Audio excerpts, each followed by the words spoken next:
Hello. Um, I know I'm late. I was watching Mark and Amber, and they went long. Um, what I want to talk about, I've got a couple cases of the Supreme Court. We actually have another abortion case in front of the Supreme Court besides the mifepristone that we I was going to cover, and I just found out about it today, and so I want to cover that too. Um, thank you for coming. All right, let's see. I just about forget how to do this every time.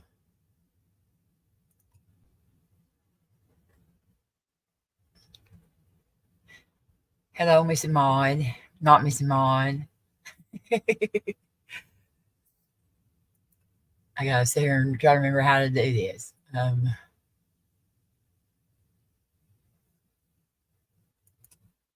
Okay.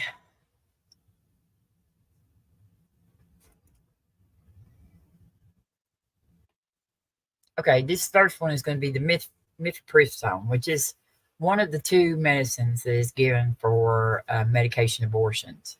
It has been in use for over 20 years. There's other reasons to use it too, but it's been used for medication abortion for over 20 years and with very few ever incidences of any issues. All right, that Josh Hawley, who is a senator from Missouri, his wife is the one of the ones arguing against the mifepristone in this case. Her name is Aaron Hawley. This is a blatant example of how messed up our court is. This case should have never made it out of the first. It should have never been heard by anybody, because when you argue a case for something like this right here, you have to have standing. That's the only way you can win a civil case like this. And these people, and there's certain rules on standing, and these people have no rule. No, they don't meet the criteria for this. And this was decided first by a judge in Texas, where the plaintiffs have been judge shopping. And so they got a Trump appointed judge, and he ruled that mifepristone was banned for the whole country now because of this argument. And of course, the Supreme Court heard it once. They didn't hear the arguments on it. They just ruled on his ruling, and they ruled that they had to go back to a higher court. So this is all a result of it coming back to the Supreme Court. And actually, at the end of it, it went really well. It'll be really hard for the justices to eliminate the use of mifepristone, because just the case shouldn't have even been ruled on. It was just a blatant no standing whatsoever. Used mifepristone to safely end their pregnancies. Now this is respondents may not agree with that.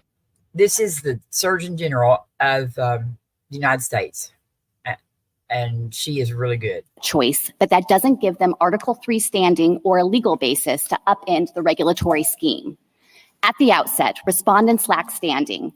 They now concede they can't rely on a statistical theory of injury like the lower courts did. Instead, they have to identify a specific doctor who faces imminent harm. But their theories rest on a long chain of remote contingencies.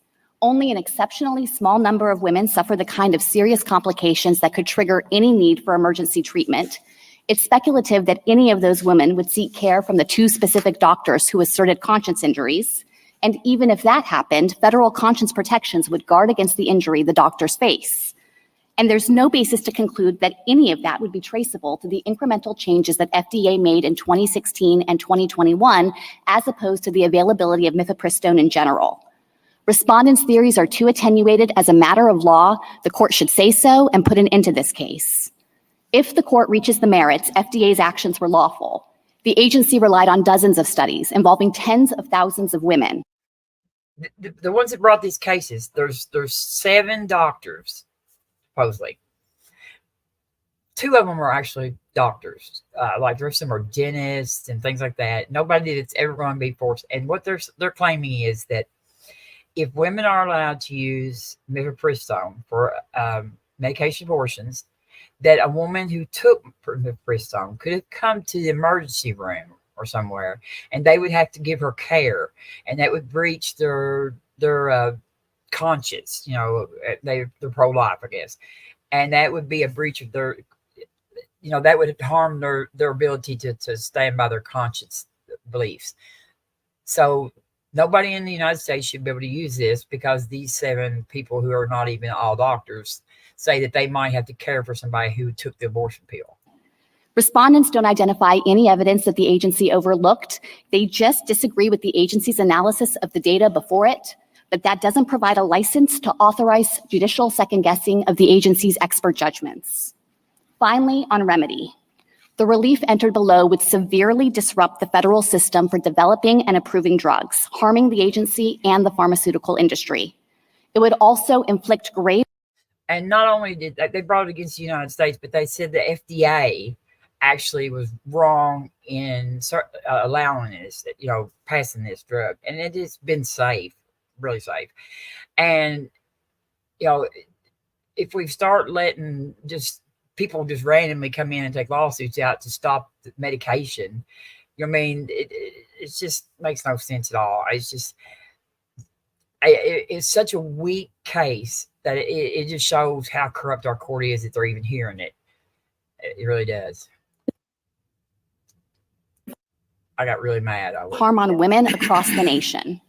Rolling back FDA's changes would unnecessarily restrict access to mifepristone with no safety justification. Some women could be forced to undergo more invasive surgical abortions. Others might not be able to access the drug at all.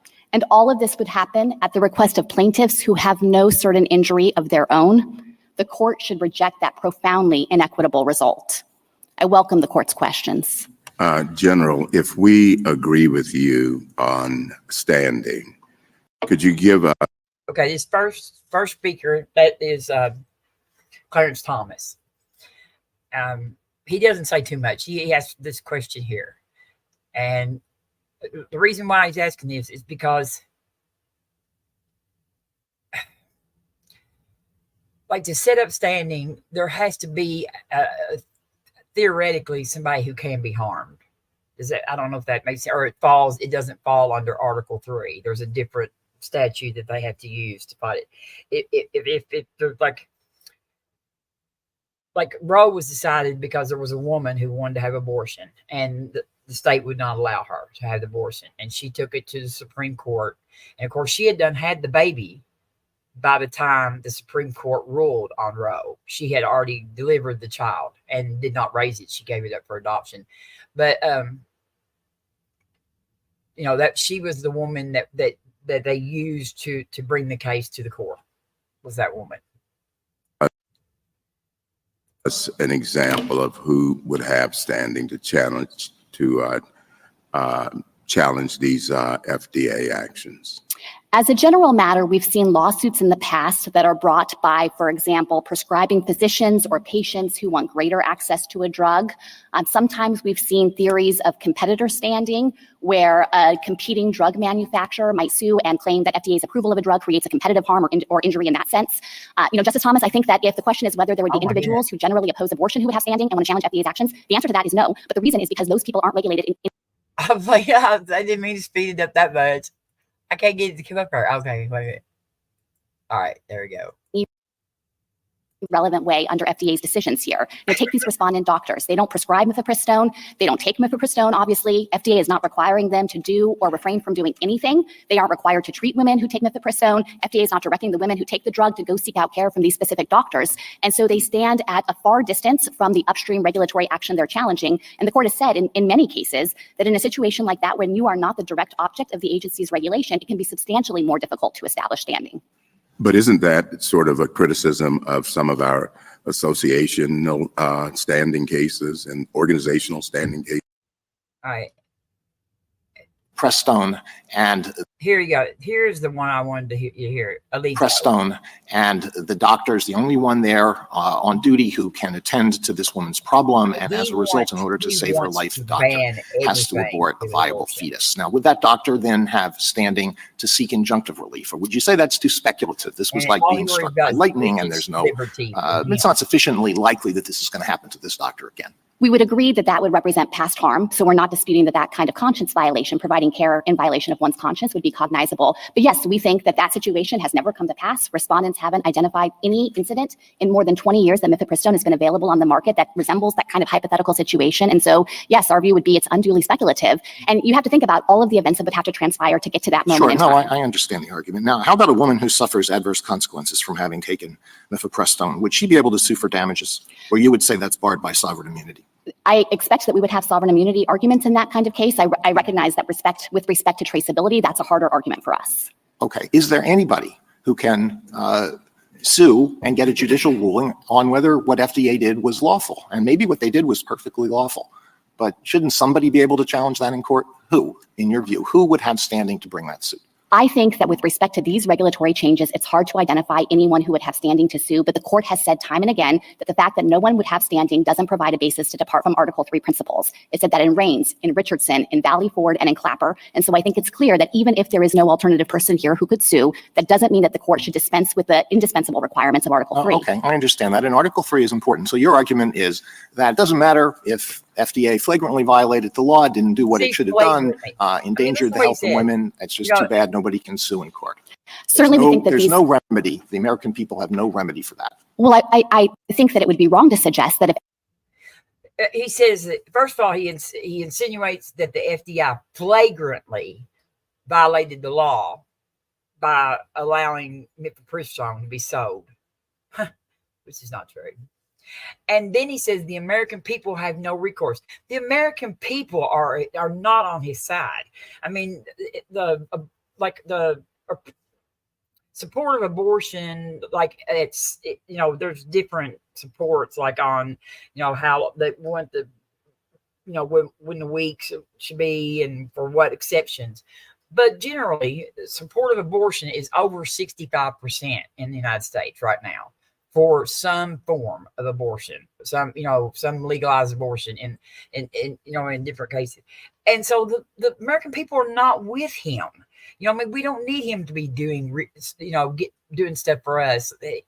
He doesn't do anything for anybody but himself and his church and the corporate donors. FDA had made a mistake and a drug were actually producing safety consequences, that there would be nothing to be done. I don't think that these respondents could invoke Article 3 jurisdiction to have the court step in, but FDA takes very seriously its responsibility to ensure the safety of drugs. It conducts ongoing surveillance and can make adjustments to the regulatory regime if safety situations emerge. The drug sponsors themselves remain responsible at all times. We have a tort system in this country, and that can help ensure that if there are safety problems that come to pass, the sponsors will take action in reaction to that. So if the premise here is that unsafe drugs could somehow remain on the market, I think that that's incorrect.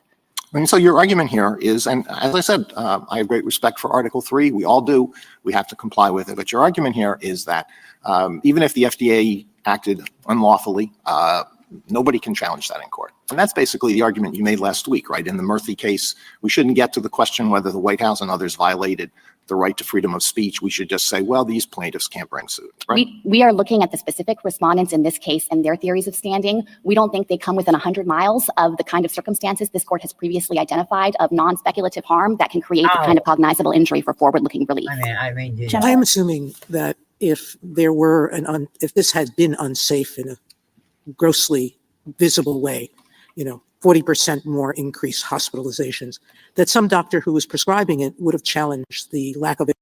Okay, Ms. Maud, I was going to answer your question. This drug is very safe. Okay, mifepristone can only be used up until, I think, 10 weeks. I think that's right. It's be 10 weeks or less. And there's another pill that you take with it. It's a 2-pill thing. One of them will cause the egg to release from the uterus, and then the mifepristone, this one right here, is flushes, like helps flush the blood and stuff out. Like they use these pills in cases of miscarriages and sometimes too, things like that. And it's where they don't have to go and scrape. It's been on the market for 20 years. It's been legal to be used for 20 years. And there has been hardly no major cases against it. I mean, nothing. The data shows that it's safe. 65 around 60% of abortions that take place or took place before Roe was overturned were medication abortions. They were this type right here, and they're only good up to 10 weeks, and then you cannot use them anymore. And in person.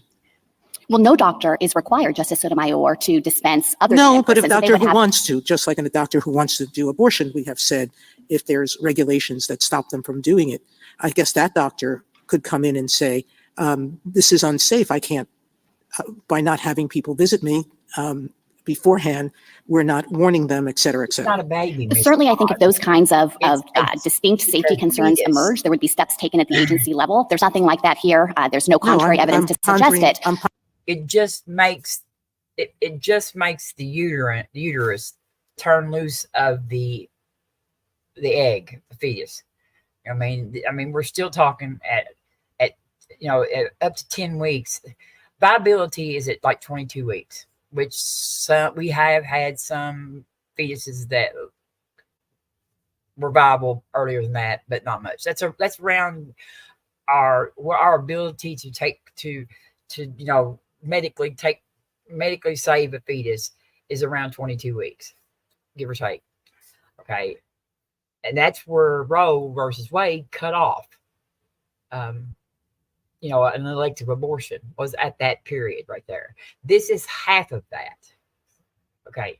This is half of where you could get an abortion at 20 weeks. This is half of what that is right now with the 10 weeks. This is, I mean, there's no heartbeat. They lie about that. There's no heartbeat. There's not, and none of the part of the brain that makes you or me has developed. There's no circulatory system. There's no, they have no spine. They have a spinal cord, but no brain, no bones or like cartilage. I mean, it looks like a fish embryo at this stage right here. You cannot tell it from an embryo of a fish. That's, it's just, and it's, well, I support abortion. So, and I forgot to start it. But the thing about it is the case. The thing that gets me is not about abortion. But I do want to be clear that FDA's regulations here don't require doctors to not grant an in-person visit if they think that is the best way to provide a standard of care here. So they are not directly required to dispense mifepristone through any particular. And one big thing about this is you can actually get a telehealth visit now.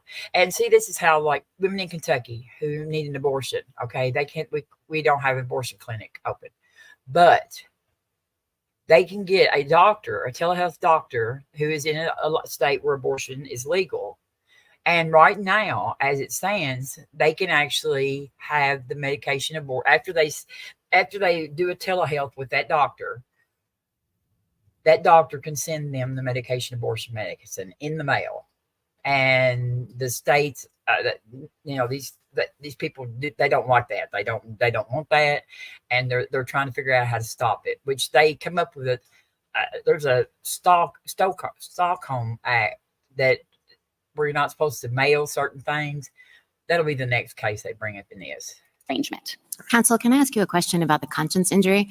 So that's one of the roadblocks you identify in the speculative chain, because you say a doctor. That first one was that was Sotomayor, and this is Amy Coney Barrett. Could invoke federal conscience protections to refuse to complete an abortion that was when the embryo or fetus was still alive. So I just want to be clear, the federal government's position is that their doctor would have conscience objections. I'm thinking about the EMTALA litigation, and the Fifth Circuit criticized the government's inconsistent positions. But it is your position that such doctors would have recourse to the conscience protections of federal law. Yes, absolutely. And let me be clear about this, because I think that this circuit did fundamentally misunderstand our arguments, and respondents have repeated that misunderstanding here. The federal government has never taken the position that EMTALA would override an individual doctor's conscience objections. We said exactly the opposite. If you go and look at our Fifth Circuit reply brief in the Texas litigation, we disclaimed that understanding of EMTALA. Okay. EMTALA is a statute that the United States passed in 18 something. And what it says is they used to actually have, like, a lot of times, hospitals will be close to each other. You'll have a hospital. And so one of them might be a private, pretty nice hospital. And then you would have a public hospital down the street.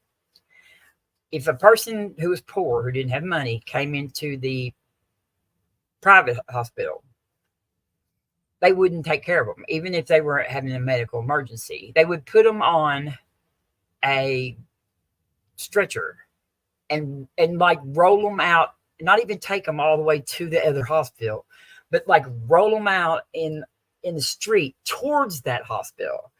So that was supposed to be that the doctor actually did try to get them somewhere else or something. It was the dumbest thing I've ever heard. And so the United States came up with a TALA that says that if I walk in to any hospital in the United States and I am in an emergency situation that could be life-threatening, that hospital is required to stabilize me. They are required to make sure that I get transportation. If they won't treat me, they have to stabilize me at least, and they have to diagnose me, and they have to move me in such a way that they make sure that I make it to another hospital, and they alert those doctors of what is wrong with me. They can't just push me out in the street towards that hospital and then shut the door and say that's good enough. We can send her the right way. So anyway, that's what a TALA is. It's been around for a long time. They are questioning it now because in Idaho and Texas, they're fighting a TALA because they do not want women who go into, because see, Texas is letting women lay in emergency rooms and almost bleed to death before they're allowing them to perform the abortions. They know, the doctors will know that the abortion has to be done, and Texas will not allow it until the woman is close to death. And then they can do it.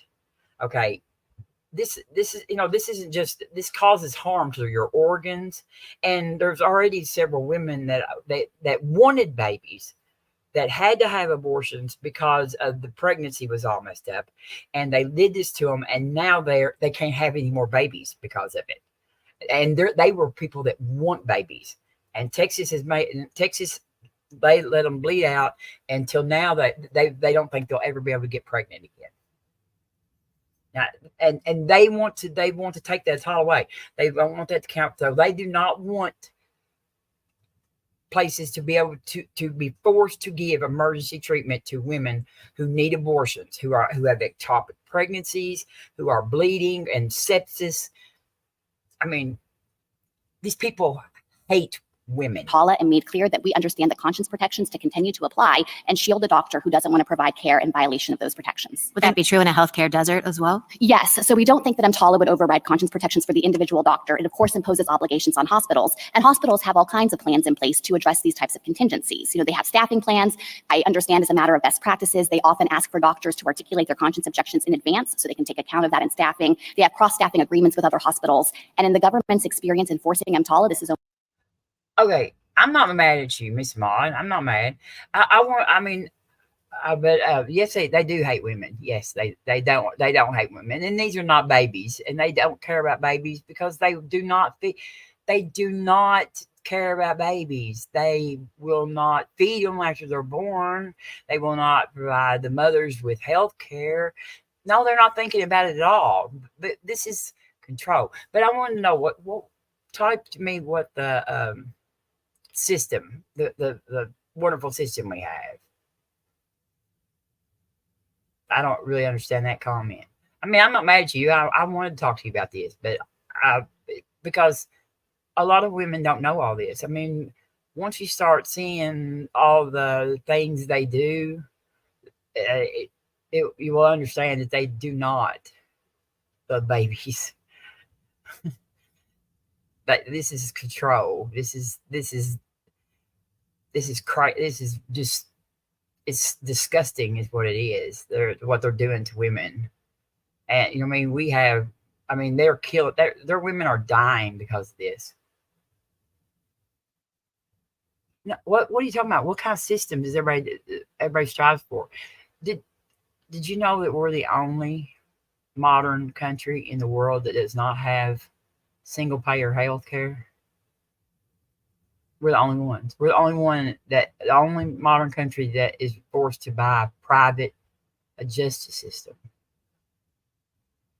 Um, there's a lot of countries that have justice systems like ours, and some of them are probably better than ours, actually. Um, the UK doesn't have the death penalty because of the heroin epidemic. What? What does that have to do with the justice system?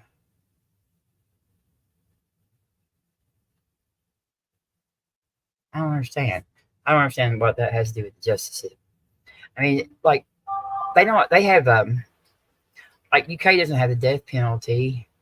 Like okay, my friend Max, that is the yeah, my friend Max, that is on Modern Day Debate. He lives in Uruguay. Okay, last year they made abortions legal, and they actually did a whole lot more though. They went through and made sure that they provided access to birth control, to contraceptives. They also stepped in and done some more things for mothers, new mothers and stuff. And I mean, he told me several things that they did, and their abortion rate went way down, way down. I mean, just like that. In fact, he said that, and plus their maternal birth, like the United States has the highest number of maternal deaths of all the modern nations too. We do. We the highest maternal death rate. That is sickening because so many women don't have health care. They don't have insurance, and so they don't get seen. If they do get seen, they won't provide after care and stuff like that.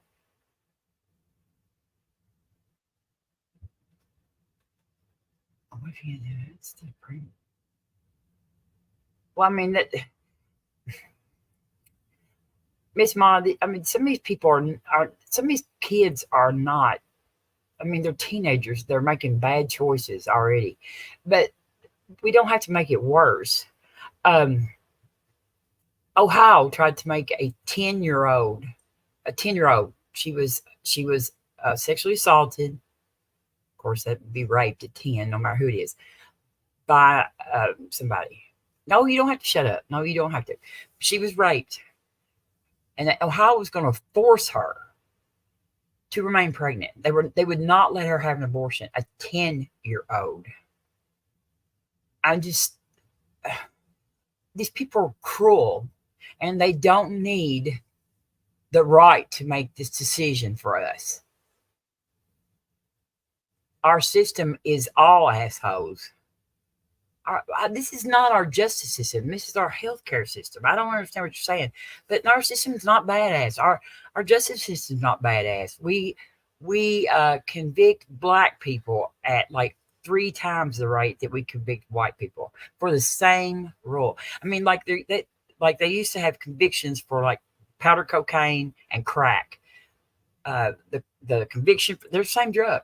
It just, you cook it and turn it into crack. And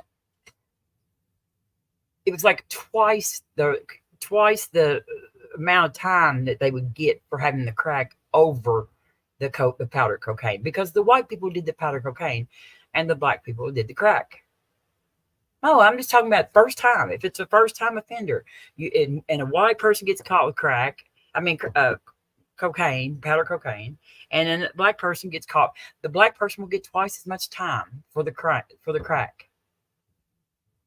And they get longer sentences for the same thing. They get arrested more, but for not doing anything, and they get pulled over more. Yeah, our justice system is really. I mean, it's overrun. It's overworked, and then we got too many prisons. Most countries, a lot of big countries, don't have prisons like we do. They don't have prisons. Prisons some countries consider prisons a place to try to help people. We see them as a place. I mean, they're profitable. We make them into private institutions that are profitable. That you know, like we allow people to make private prisons, and then we pay them, subsidize them or whatever to start. We pay them to store our criminals there, and they make big money off of it. And plus, they can take away their voting rights most of the time too. Yeah, we have corporatized prisons. That's right. It's just like, I mean, everything in the United States is a way to make money. Even healthcare. I mean, it's just disgusting, really.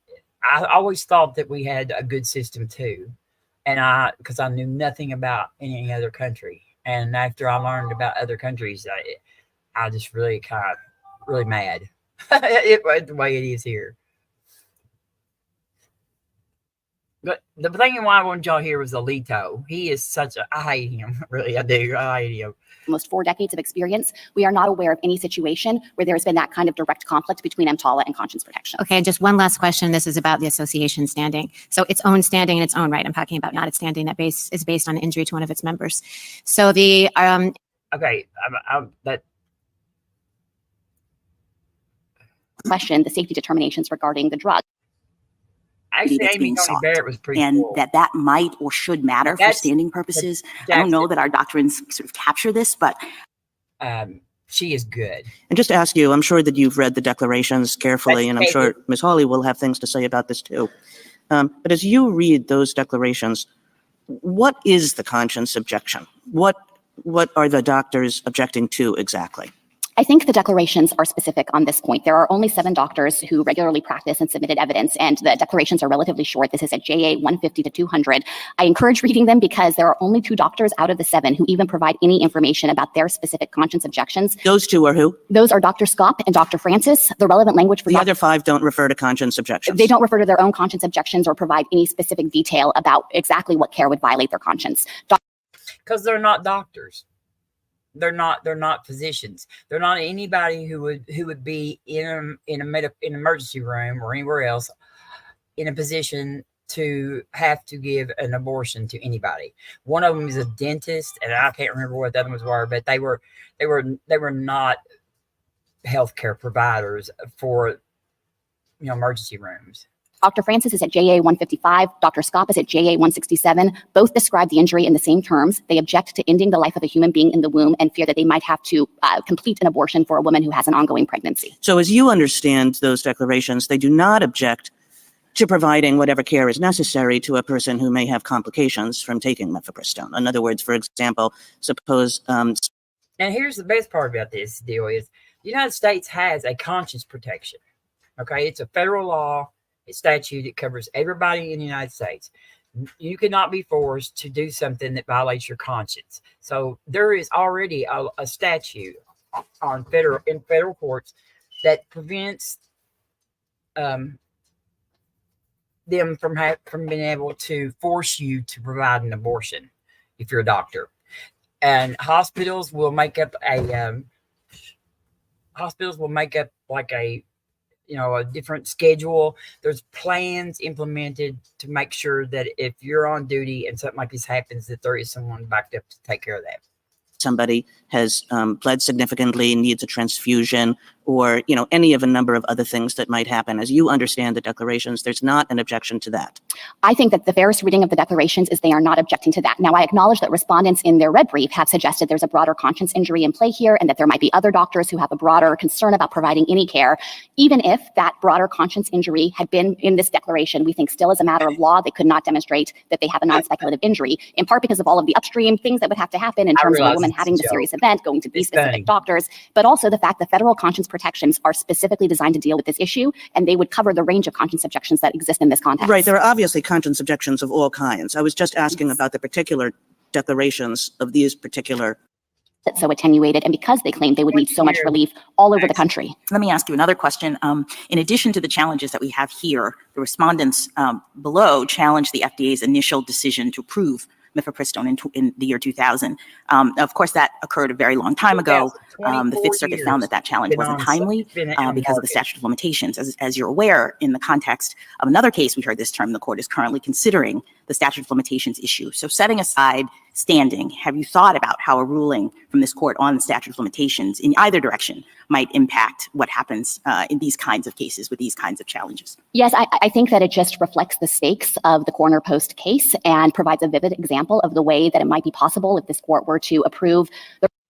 Okay. First of all, it was approved by the FDA. So if they rule against this right here, this opens up a precedent for anybody being able to bring a court case against the FDA that has a medication that they've for a medication they don't even use. Okay. And second of all, we got 24 years of data on this medication, and it's good. The data is good. It's very safe and effective medication. It is used for other things besides abortions, and not one case in 24 years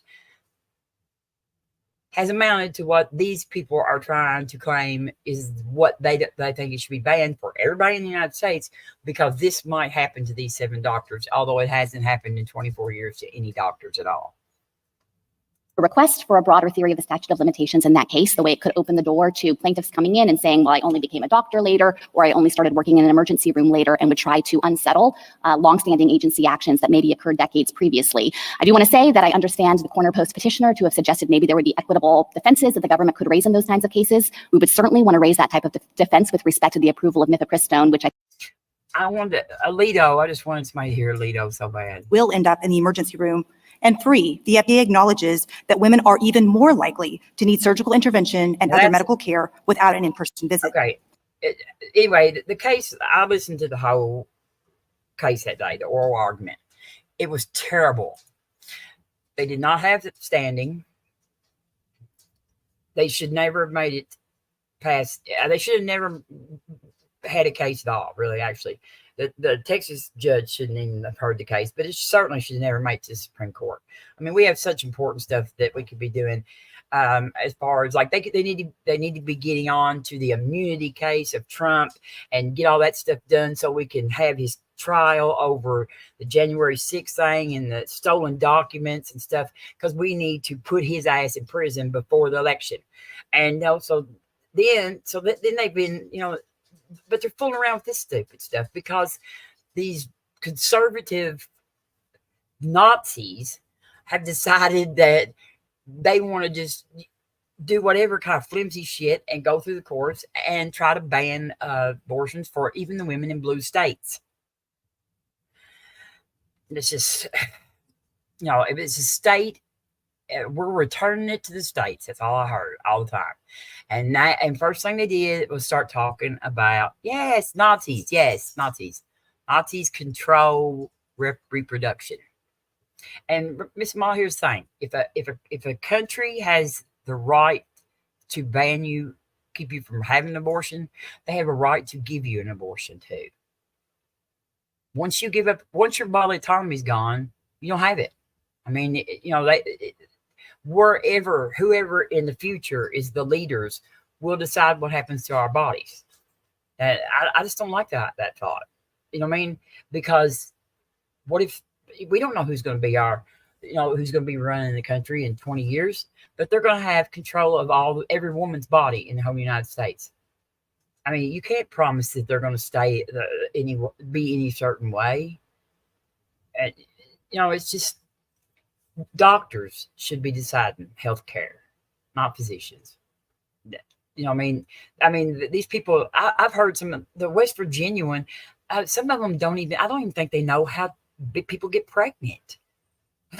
I mean, some of them really they don't know anything about the names of women's reproductive parts or anything. And they are making life and death medical decisions for women.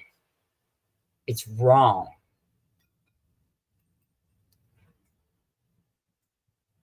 Miss Ma, that's what it's supposed to be, sort of. But that's not what they are. Not the ones that are in office now. Mitch McConnell is my senator. I'm going to tell you right now. if you think that Mitch McConnell cares about babies, especially black babies, you're out of mind. He does not care about people. I mean, my state is, we've had the Senate majority leader as a senator for years, and my country, well, my state is just poor as hell. You know that. It's like, I mean, we have like one of the worst education rates. We lead the country in teenage pregnancies. That's where we're at. That's what they want to conserve right there. I mean, they don't need to conserve anything they got going on right now, for sure. I'm just hoping they just get drilled in the election. According to Guttmacher, nearly 650,000 women take mifepristone. Is the world website that keeps all the abortion data. And so anytime you want to know something about abortion, you can go look by country, the place it's legal. There's only a few countries where abortion is banned. And it's like us, like we don't have a right here. It's not really banned everywhere, but they took away our right. But even Mexico finally legalized abortion. Canada has legalized abortion. I mean, most countries do. Some of the European countries, they have it up to a certain weeks, which is what Roe was, just a few weeks. I mean, it was, Roe was not up till delivery or whatever that lie they tell is. But almost every country, the only countries that don't are like the Middle Eastern countries and stuff like that, and Africa. I mean, we're in some really good company, like Saudi Arabia and Iran, Iraq, and Pakistan and stuff like that. That's the only places that don't allow women to get abortions, and the United States. Every single year. It's no surprise that respondents have experienced an increase in emergency room visits and indeed treated women suffering from abortion drug harms. She just lies, pretty much. And the FDA lady testifies too. And Alito insinuates that they just want to make money.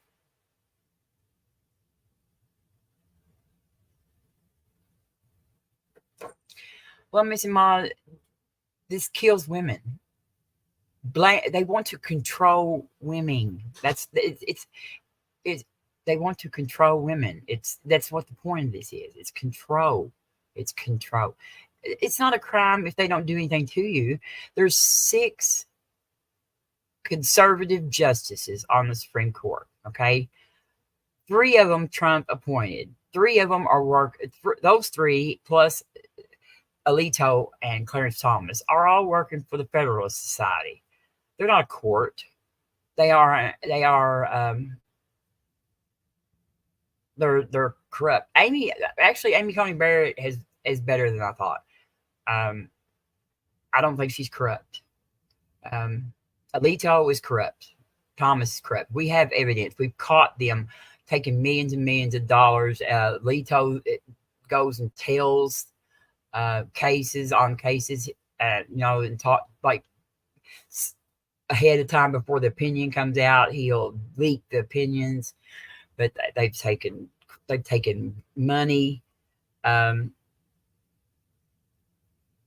Kavanaugh, if you watch the hearing for him, he raped that woman that testified in the court, but they went ahead and put him through.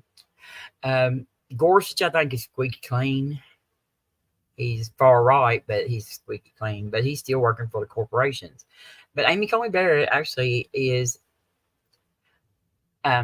Okay, please just think about it. I have thought about it a lot. I mean, I've had books and books upstairs on my on abortion, and I don't understand. No, I don't. They're not fighting this for the right reasons. They're not fighting this. I mean, people like you, Miss Maud, who don't know much about it, I understand that you may be fighting this for that reason. That is not why they are fighting this. Okay. I have thought about it a lot more than most people. And okay, the Baptist Convention, Southern Baptist Convention, Roe versus Wade was passed was ruled on in 1973. In that case right there, the Southern Baptist Convention sent an amici brief to the court supporting Roe versus Wade. The Baptist Church in 1973 was fine with abortion. They did not have any issues with abortion. Now, the Catholic Church has always had issues with it because the Catholic Church doesn't think birth control should be allowed, the IVF should be allowed, or anything in it. But so they weren't against it. So why are they against it now? Well, I'll tell you why. Because when Brown versus Board of Education was ruled on, which is the one that got rid of segregation, that's what they had always used to campaign on. And so the what they called the religious right had to come up with something like to organize their voters again. And that's what they picked, abortion. And they went around and convinced people to vote against abortion, people that had always been fine with it. I mean, like I said, these churches sit in amici briefs to the court supporting it. And I'm telling you, this causes women to die. That's what it causes. And we've told them that, and they've been told, and they don't care. There's women dying in Texas. Idaho doesn't even have a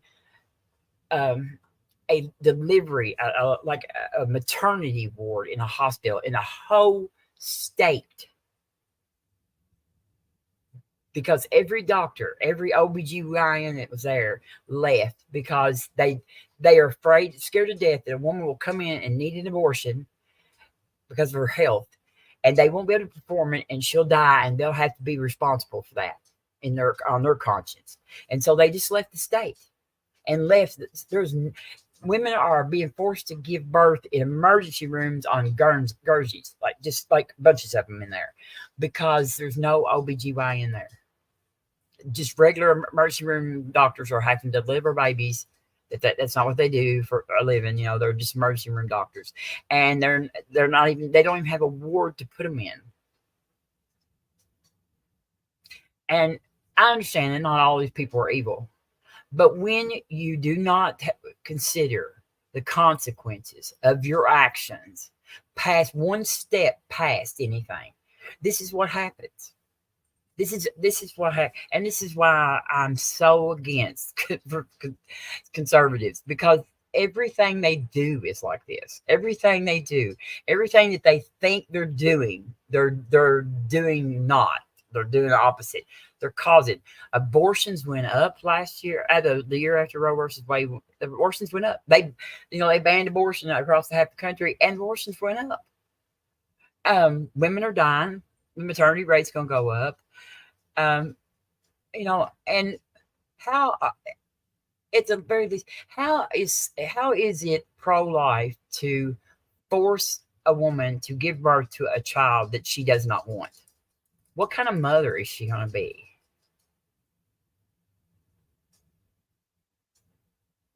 And I said, they're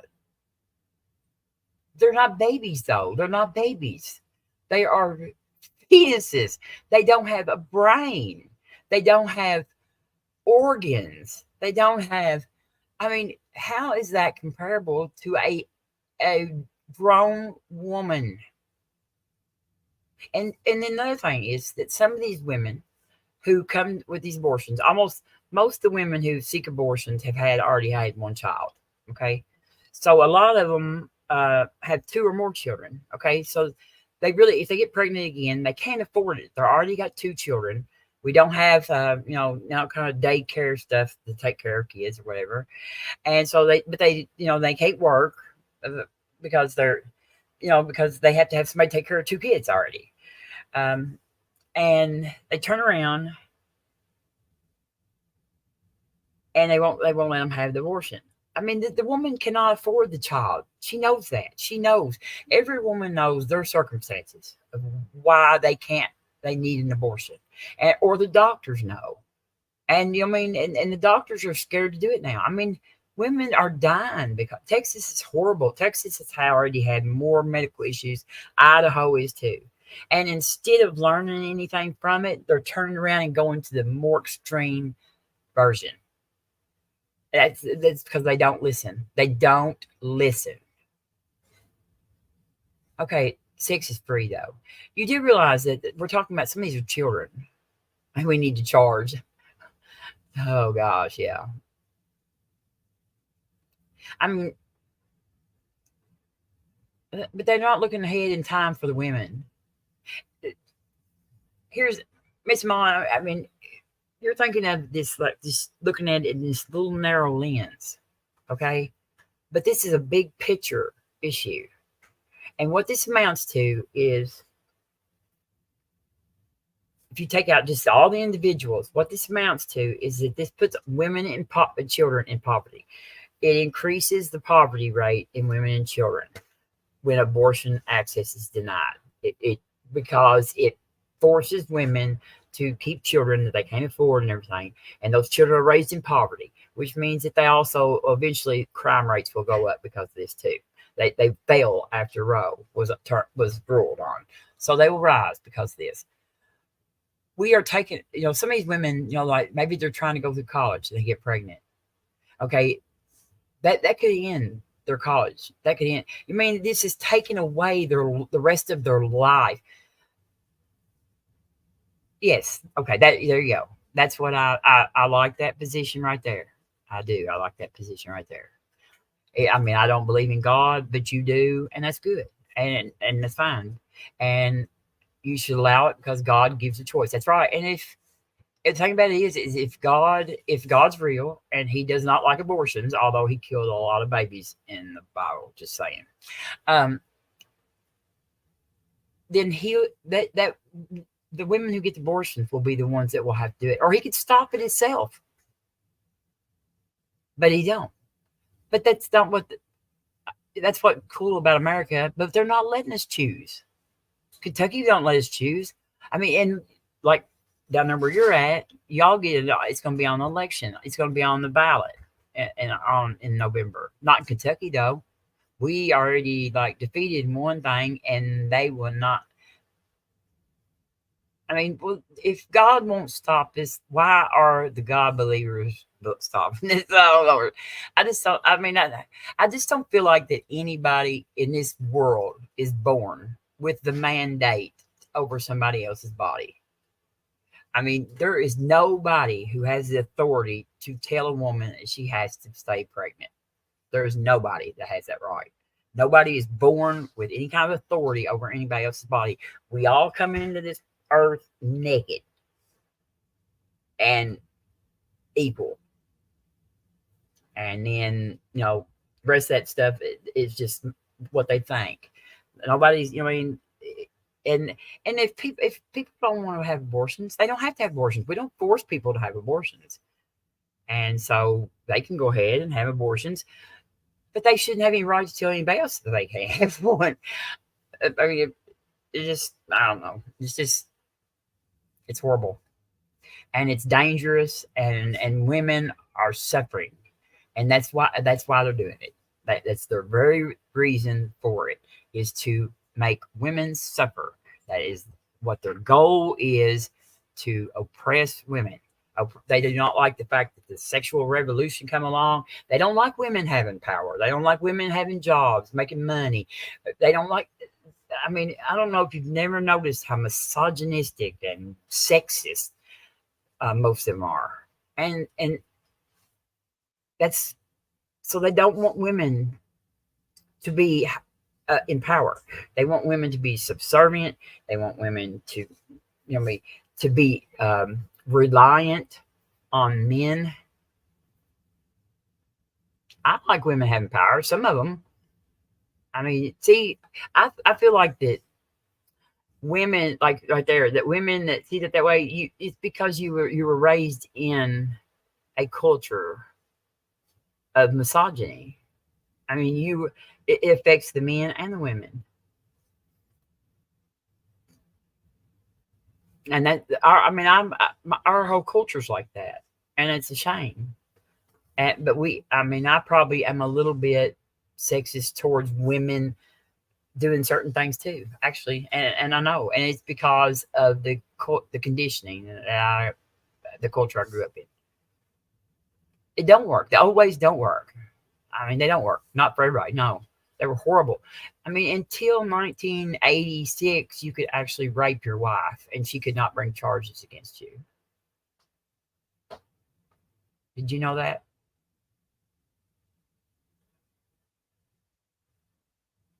That a man could legally rape his wife until 1986.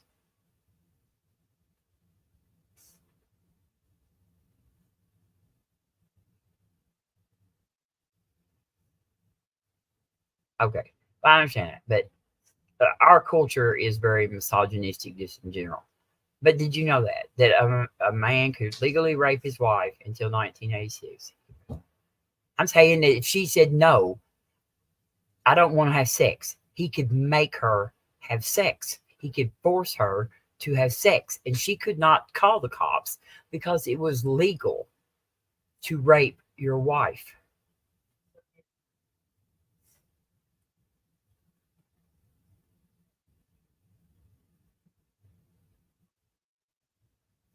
I mean, think about it. How long? It hasn't been illegal very long.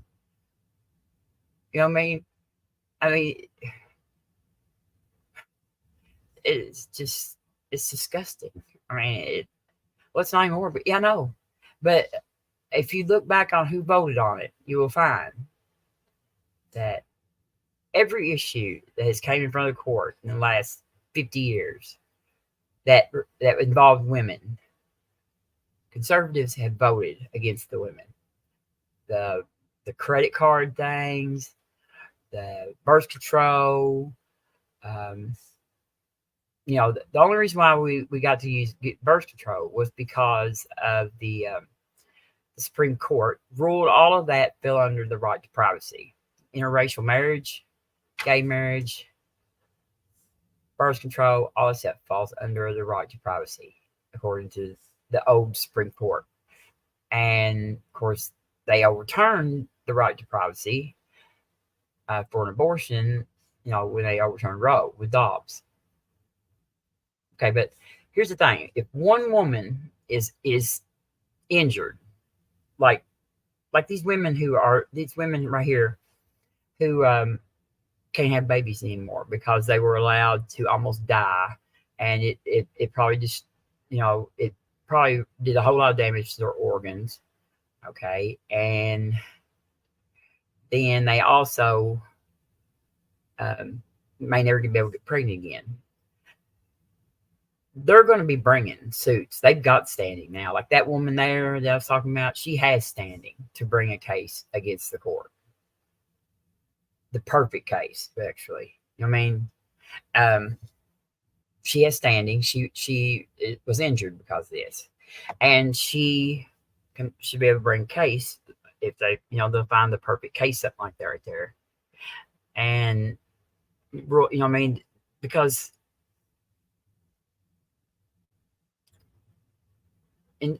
when they overturned Roe, which I don't understand why they overturned Roe, because now they're turning around and talking about implementing like a wheat-based thing, which is the same thing we had. But they go to extreme. I mean, they just go to extreme. You know, there's no exceptions in the state of Kentucky for rape and incest. And these life of mother things, they're not doing that. They're not worried. They're letting these women's lives go at great risk. Great risk. And here's the thing about this woman: to save the fetus, you have to save the mother.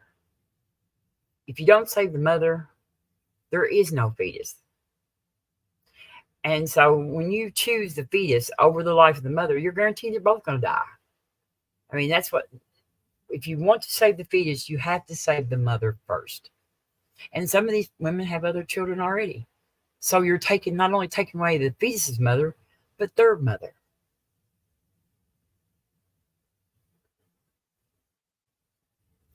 It's wrong. But I like that you said that. But I've not seen I don't see these women, these people who are, and they actually killed abortion providers. I mean, you know what I mean? I'm so pro-life that I'm going to go shoot a doctor. That's what they did. But I don't see them people standing out there feeding these mothers once these babies are born, feeding these kids. I'm on Facebook every day. I read all this stuff about women getting food stamps and having kids so they can get more food stamps and stuff like that. And it just makes me sick because it's that right there with that mentality. And I mean, it's just to oppress women. That's what it's for. Sorry, that's what it's for. That's what it's used for.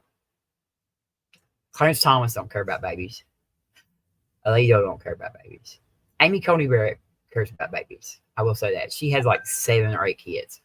9, something like that. Some of them are adopted. Some of them are hers. And so, yes, that woman probably cares about babies. But Alito don't care about babies. Alito is a Catholic who likes to cry about Christian persecution and blah blah blah. I mean, he is a white rich man on the Supreme Court in a country that's like 70% Christian, and he tries to pretend that he is persecuted. I mean, it's just unbelievable. The lack of thinking these people do.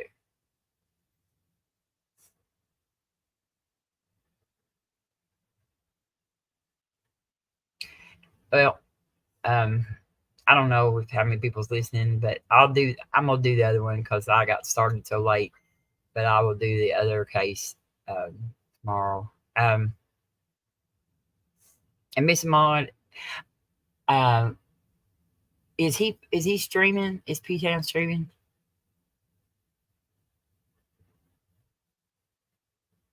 If he is, I will go on there and fuss about him taking your ranch away. No, you ain't scaring nobody away. Or no, there probably isn't nobody watching anybody. You're the only one here.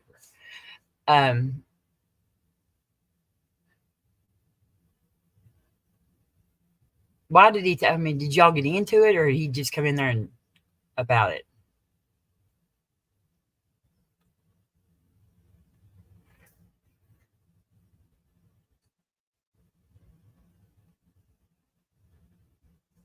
Anyway, if anybody's here, thank you for coming. I can't see how many people's there, but I do have some more that I was going to do. I got started late and I didn't get prepared because I ended up having to work today. And so we do have another case on abortion coming up that is going to affect abortion. And I had something else I was wanting to cover too, and I don't even remember what it is now.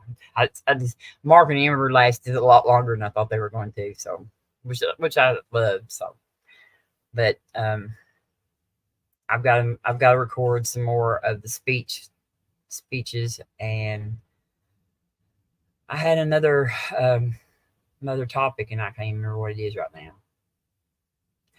But Miss Ma, do you want to come on? I think I can take one person.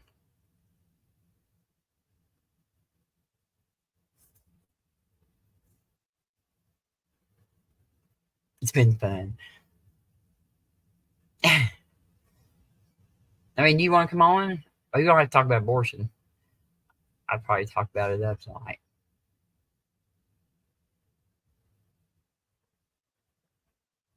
You can get on here and bash P-Town about being, and Justin about being a big baby and crybaby and taking your range. See that they're misogynistic. Oh, well, it's up to you. If you don't feel good, you don't have to.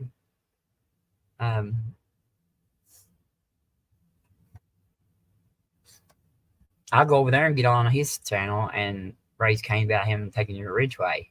So you didn't do nothing. You didn't get into a fight with Justin or nothing. So I want to know what happened before I go in there. So I want, you know what I mean? I'll know facts. What was Mark in there? He was in there, wasn't he? Because they were in there giving him shit last night. Oh.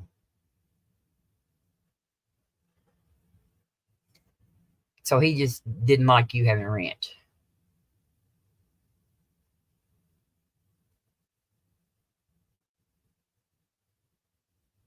I believe I could get a ranch for P-Town, actually.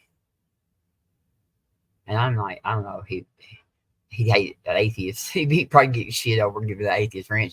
But he's pretty calm with me. He don't usually say too much. I try not to give him too much slack. Was Bubby in there?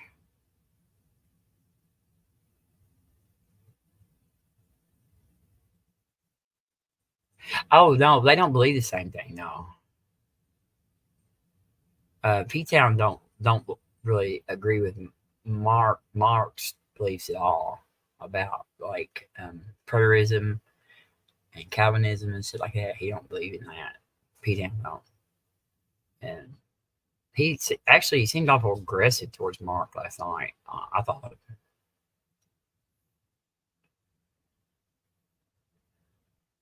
Okay. So what was you doing in it? Bubby, I know Bubby and Mark were fighting probably. Hey, Evan, how are you?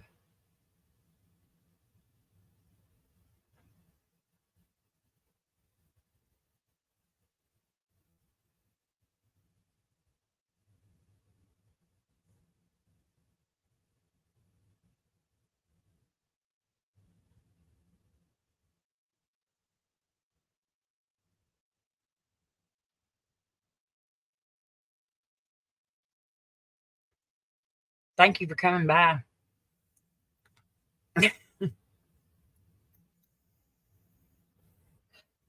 I really meant to be more organized than this, but I was covered his case. But I was in depth Mark and then went a lot longer. So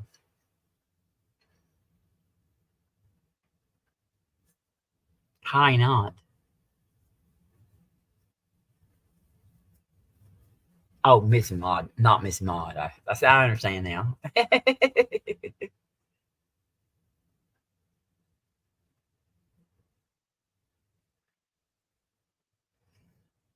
Because you're a Christian, that's why I gave it to you.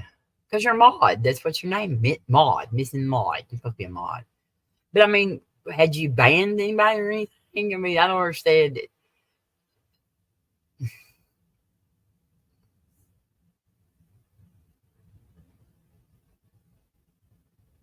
I like how he just throws everybody in the back when he gets started listening to them. For me, I don't know. I don't know how to do that. Let's see. I don't even know how to. Let me stop sharing my screen on that thing. Okay. I don't even know how to get a link.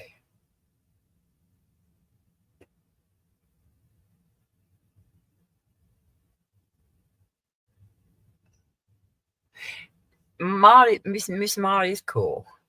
She's real cool. Invite? Do I hit invite, Miss Maud? See, I don't even know how to do this. It will say invite. Okay. Invite guest.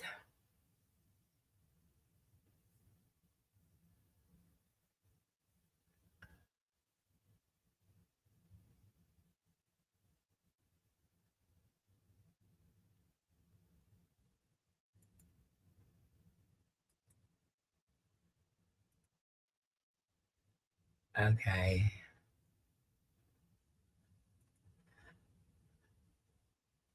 Now I pin it in the chat, right?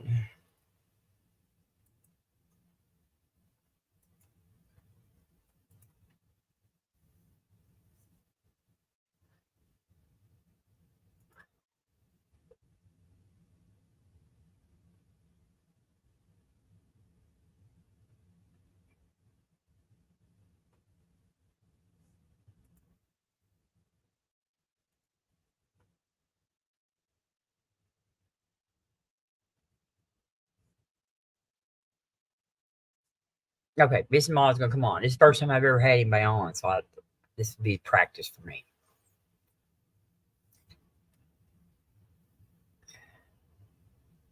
And I can't hear anything. I don't know.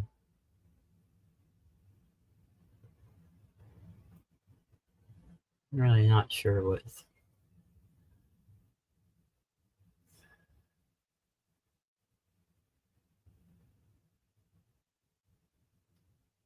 I guess I just watched for it to come up there. She come up like she's trying to be on.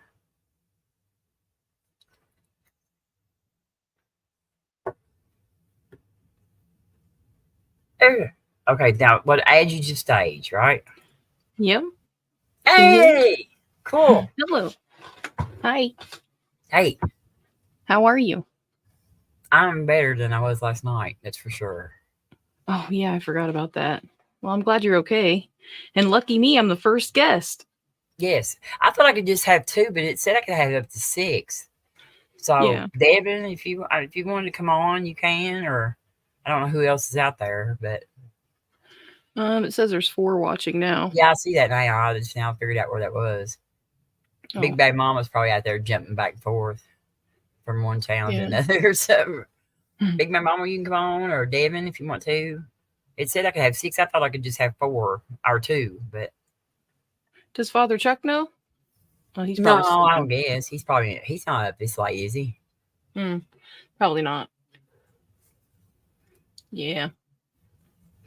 But yeah, I wasn't sure what at first when I first read the title to this earlier when I got the notification that you were gonna do the live, I thought it said projecting women. Like, Projecting women. It's wonder it doesn't. I misspelled. Well, see, I've been wanting to cover that mifepristone case, and I didn't clip the argument like I meant to, to where I could go straight to the point, because it's so pitiful. The argument they gave was so pitiful. I mean, it's just, I mean, if they don't have any better argument, and they should have even been in front of the courts, what the point is, because they didn't have any standing. You know what I mean? A dentist, why should the dentist have standing to argue against an abortion pill? He's not going to be providing an abortion. So, they have to show that they're going to be harmed some way by it to be able to bring it to court like that. It's just our laws. And that's what I'm saying. What was their argument? Did they win? No, they haven't. See, the Supreme Court hears all their cases and they don't rule right away. At the end of their term, when at the end of this, like they meet in sessions, like and do a bunch of cases. And at the end of this session, they will hand out their rulings. So it'd probably be somewhere in like June. Every case that they've heard over this session, they will give the opinion. Because they don't rule on it until they write the opinions. Like they've got all the people that voted for it will be on the concurring opinion. Okay, and the Chief Justice Roberts will assign the opinion to be written by one of the concurring justices, and then there'll be, if anybody dissented, they will write an opinion, and then other than the official dissent opinion and the concurrent opinion, any other justice can write a supporting opinion either way. You know what I mean? But there's not. It's like they're on their own, sort of. Yeah. So and and some of them are really long, so it takes them a while to decide these things, and they don't decide in public. I mean, the Supreme Court. They rule. They meet like in the court, just them, and then they vote, on it. And yeah, dang, Robin, you know a little bit about everything. Well, yeah, I do. Some, not much. Like I don't know much about like rocket science or some stuff like that, but I tend to hang on to a lot of useless knowledge most time. So yeah. well, I wouldn't call it useless. I mean, Well, some of it isn't. But I don't know. I just I do. I mean, I'm not really a master of none, but I love something a little bit about it, just about everything. Yeah, you're right. I do. See. I always say jack of all trades and master of one. Yeah, but I don't say what one it is. I mean, there's a lot of things I do. I mean, I make myself learn. I mean, that's all I do is listen to stuff. Like I listen to legal podcasts, and if I would, oh, sorry. I wish I could go to law school. I wasn't as old as I am. I would go to law school. Yeah, see, that's what I should be a paralegal or something, that I just sit at home and talk on the internet. But you know how to put the comments on the screen? All you got to do is click on them on the right-hand side there. But I'll do that right now. Let's see. There you go. Oh, cool. Speed, you were my first highlighted comment. Oh, lucky you, Speed. Yeah. Something to tell your children about. Your grandchildren. Tell your sister about. Now, how do I take it off her? Just click on it. Oh, I see. It says hide. Okay. Because this is like StreamYard, and you use Restream, don't you? Like, yeah. I've used StreamYard. Like, I've been in there because Chuck has it, and I have a wrench in his StreamYard. So I know how to use it, but yeah, I'm not like an expert at it or anything, but I can get the job done pretty much. Yeah, So, I did like one other live thing one time, and I think Pragmatic Crystal came by, and she was the only person. So I like was that, you know, trying to see if people could hear me and everything. That's just, but yeah, I watched that stream. Actually. Yeah, I lifted up. I was like, man, I wish I wouldn't have missed it. I didn't know. I was just wanting to see if I could figure out how to do it, because KA's told me, you know, Joe's told me a few things. He said he scheduled you too. Yeah, he got a hold of me on Discord today. Azo did, and he said he set up the what did I say? It was the 29th for I think so. 29th. So it's a Monday, and then, you know, he said I don't know if he was just wanting me to figure out. I don't know. He said that you could take care of the what we're going to talk about though. So, and then he said that Azo said that. Yeah, I could read it right now, actually, because it might not be exactly what he said. I'm just kind of guessing. Because I was like, I don't know what the topic can be, you know, like, because I wanted Joe, you painted, and I don't know. I guess we brainstormed. We got to the 29th to figure it out. Yeah, he said I really want to know what beliefs may not be mainstream, if that makes sense, and not that you have to defend your beliefs. That's up to you, because after a bit of religion, it will probably turn into get to know type interview.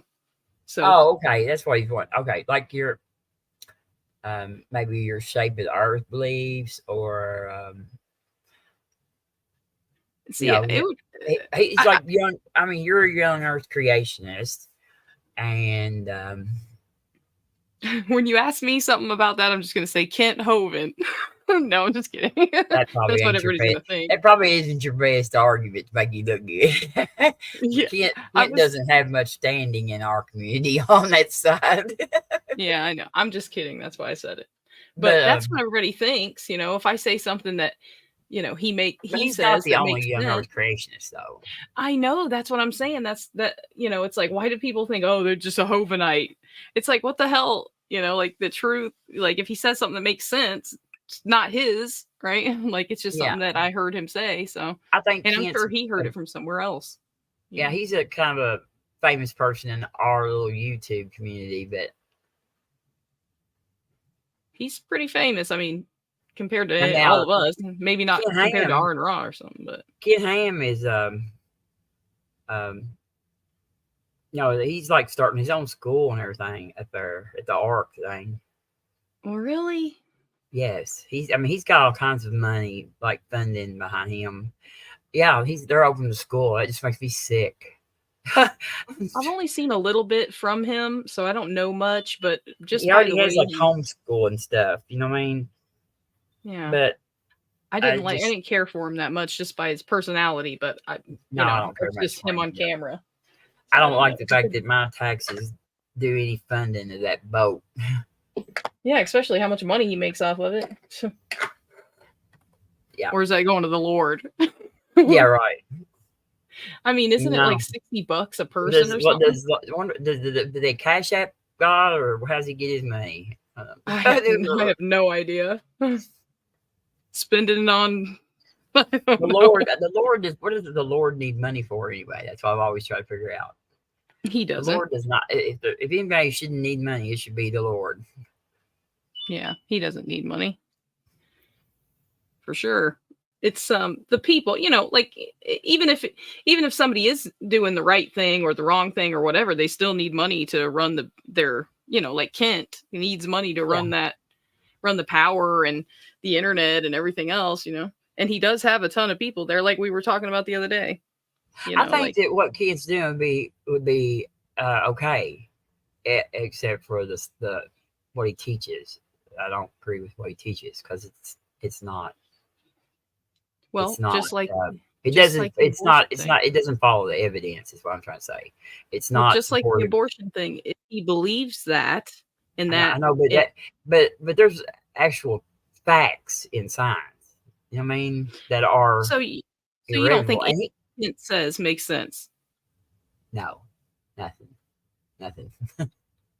I mean, I because mean, he does say really, one I plus mean, one is two. I know you probably, but all his arguments are terrible, Miss Mott. He is so anti-science. I mean, everything he says is totally against what science says. I mean, hear like I hear that a lot, but we have a pile of facts over here, and Kent is way over here arguing stuff that is so against those facts that that's why he calls it lines on paper. yeah, he's the lines on paper. I mean, nothing he says is right, really. I swear, I promise you. That's why people just lose their mind over him.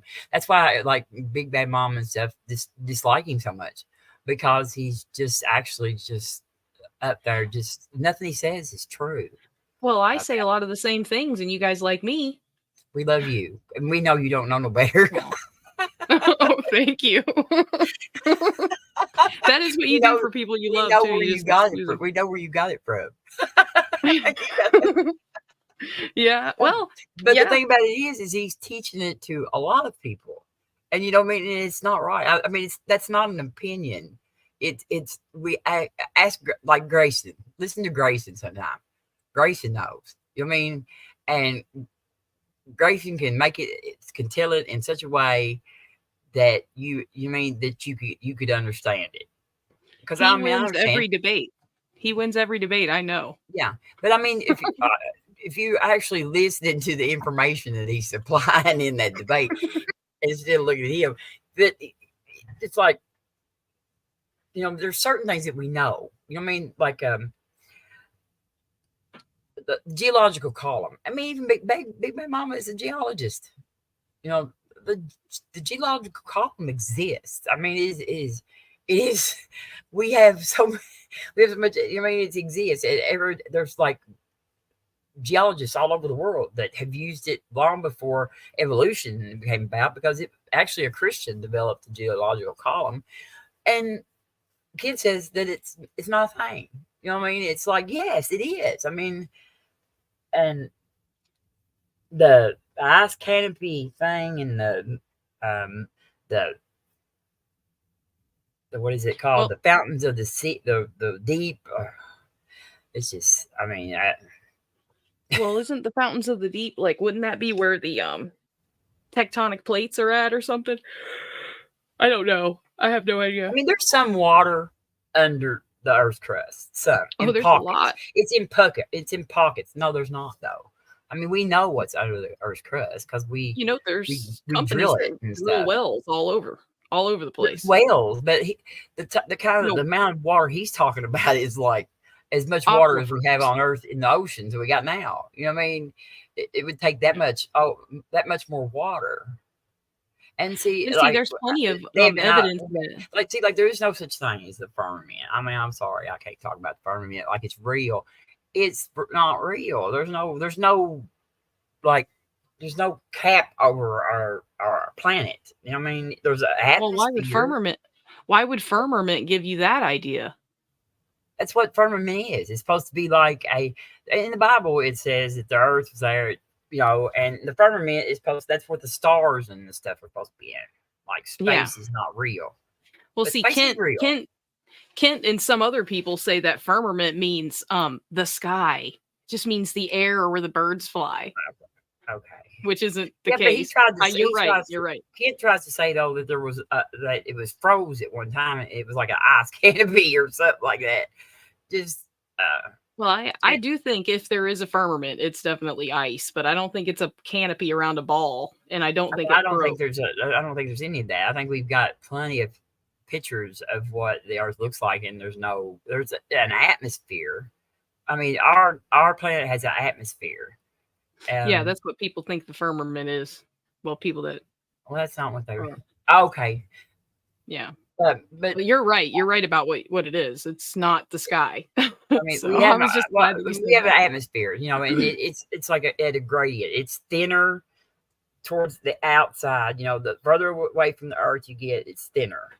You know what I mean? And it's like it's got different degrees, but that's what protects us. I mean, that's why we have life here, is because that if we did not have that atmosphere, we would not have life on this planet, because we have to have, you know what I mean, it blocks a lot of the sun rays that would cause us to have cancer and die. You know what I mean, just immediately, because you know what I mean, the UV rays and stuff are dangerous from what we get from the sun, and it protects us from a lot of like space garbage, like some, you know, smaller rocks and stuff like that and everything, and it keeps the planet warm.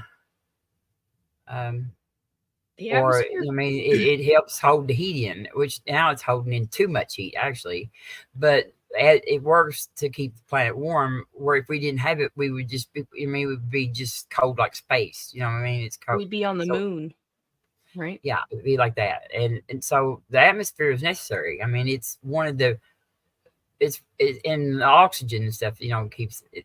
And of course, the atmosphere doesn't the wasn't there moon when the have Earth one? was formed. It developed because of the, you know, certain things that developed it. And so, but it's all the way around. You know, we did have some holes in it for a while back in the 80s when with the ozone layer. Do you remember that? When like I do slightly remember it. hairspray cans. there's KA.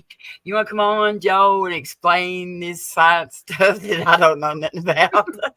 It's okay. He doesn't have to explain it, because I don't understand either. Anyway, hairspray cans were causing holes in the ozone, but we actually got rid of that whatever that was in the cans that, you know, they used. And So the stuff that works makes it work. what was it called? Probably. Joe, what was it called? That was in the cans. That was hydrocarbons or something. That's not right. That put the holes in the ozone. But anyway, yeah, it was the aerosol. But there was something. There was a different name for what was in the aerosol. That was. I was gonna say they still have aerosol in them. Yeah, but we got rid of the stuff that was in the aerosol that they were making aerosol with that caused I'll look it up. I'll look it up real quick. And the hose patched up, you know. Hydrofluorocarbons. I don't know.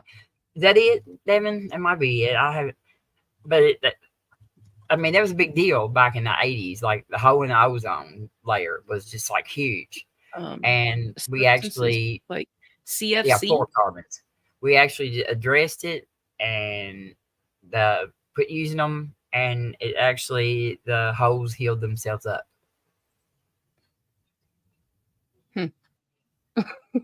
Just like that. Well, I mean, over time, you know, I mean, it's just, you know, with nature, it kind of, you know, the holes just probably started filling in or something. I don't know, you know what I mean? So yeah. And see, that just took one person. That just took one person to say, "Hey, there's a hole in the ozone layer," and because he had like a white coat on and maybe a degree. Well, it took a lot more than one person, because it took a lot of people hollering about it for a long time before they ever did anything.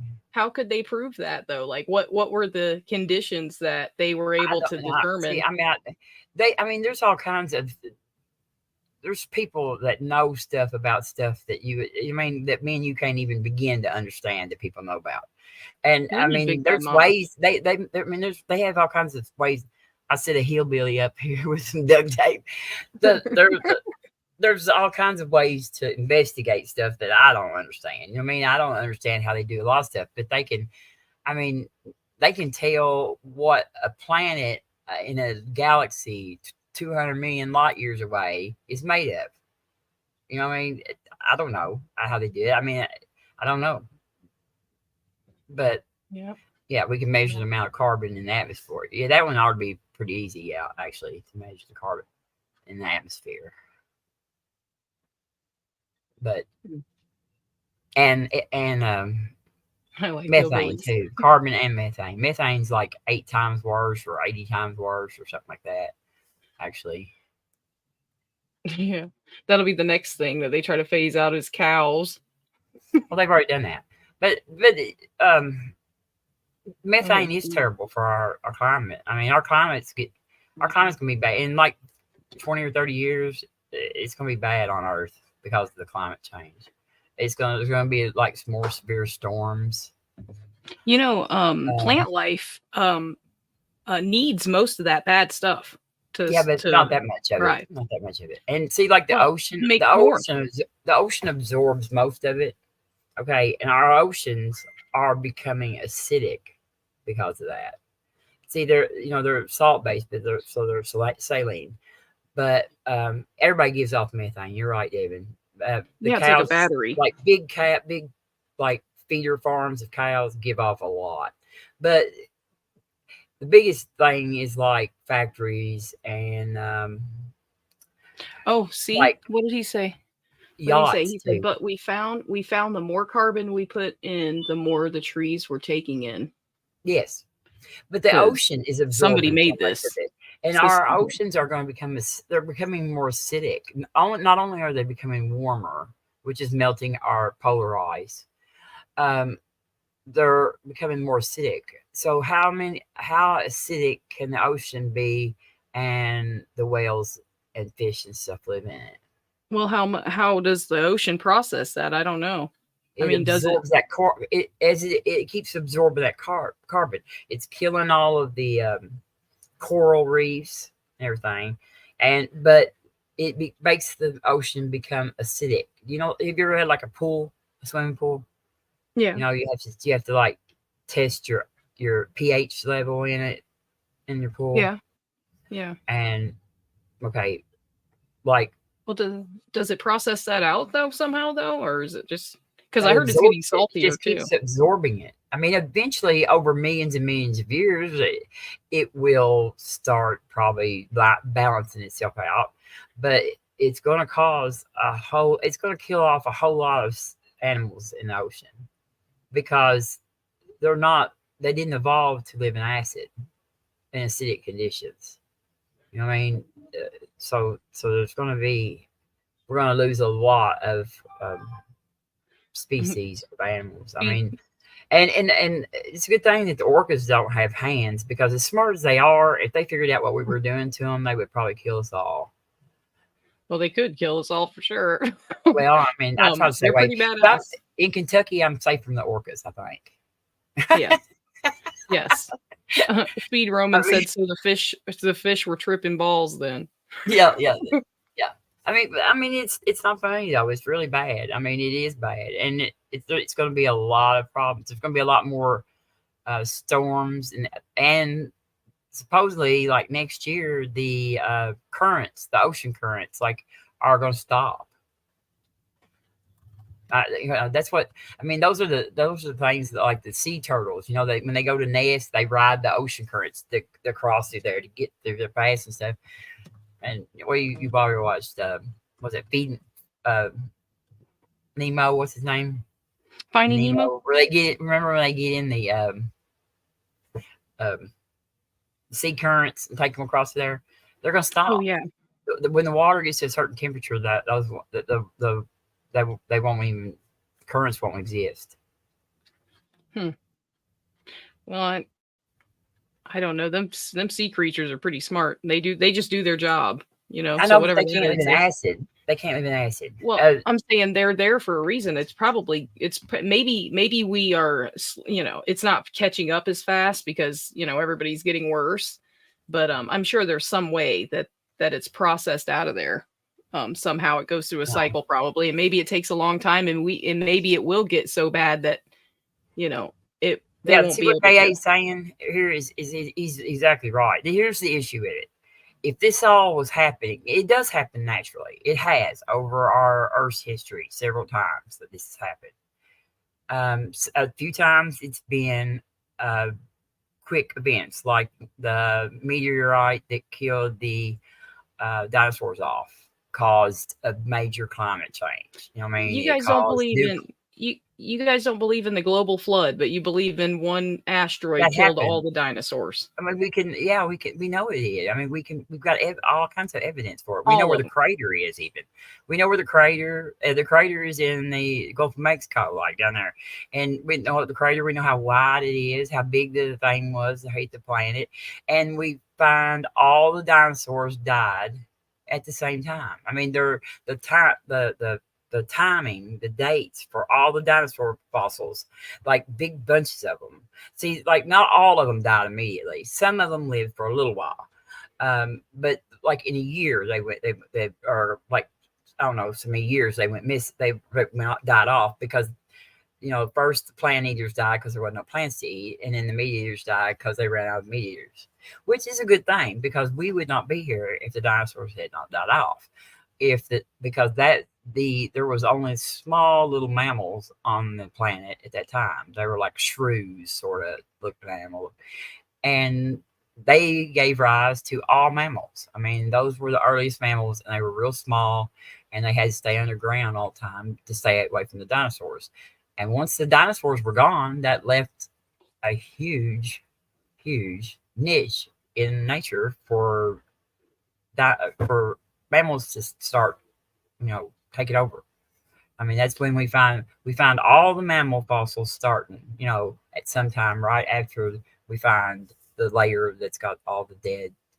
Well, think about dinosaurs. it with like sheeps and wolves. I mean, wolves aren't living underground because there was no sheep or wolves. There was no other mammals. These were the first mammals. Was these little shrew? You're saying that they're staying underground to stay away from the dinosaurs. I mean, but they were just those tiny little shrews. That's all there was.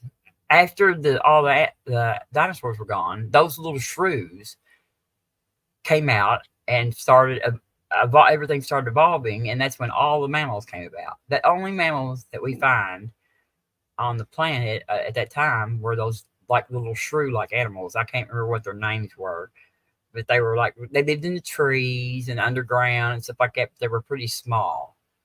I mean, they probably got ate by some dinosaurs, the little dinosaurs, but they weren't something that like T-Rex or none of them were going after. Yeah. But everywhere across the planet, from one asteroid, all the dinosaurs died at the same time, pretty much, like in the same period. Not the same day or something like that. But there's not much time distance between, and that's where we find all their fossils. Just like you could tell it's a massive extinction event that happened. And and the reason why we know what it was that time too, because when the comet hit the planet, it caused nuclear winter, which means it set all kinds of stuff up into the atmosphere, and it stayed up there and it got dark. The sunlight wouldn't come through. And so the ones that didn't die at first from the impact, like in the shock wave and the tsunamis and the earthquakes, then they died off because of starving death. And what about the dinosaurs that lived somewhere else? Like that this is the whole planet. This happened to the whole planet. That meteor that hit the planet, it was so big that when it did, it caused it's like I don't know how many thousands of nuclear bombs it would be like dropping on something. I mean, it was going like 25,000 miles or 30,000 miles an hour when it hit. This is a gigantic planet. Like huge. It hit the planet. And there's a big crater. I mean, there's a huge, enormous crater. I believe there's a crater. I know it. I know where it is. I live right next to it. And so it causes it caused like an enormous nuclear bomb. You know what I mean? Have you ever seen like the nuclear over when Hiroshima and them got bombed and they had the big mushroom cloud and all that stuff? And it sends out shock waves and everything. That's what it's like, but on an Earth-sized massive scale. And so it caused, it was like probably dark for probably at least 2 years. They're probably out on the planet. There probably was no sunlight at all for 1 to 2 years on the planet because of all of the dust and stuff that went up into the sky, the ash.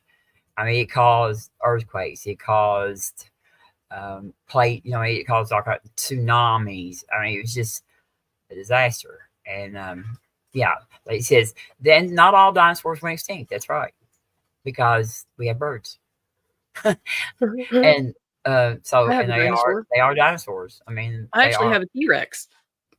I have one chicken. Yeah, she's been holding on for a while. Yeah, I mean, they are the non-avian dinosaurs that died off. That would be like your I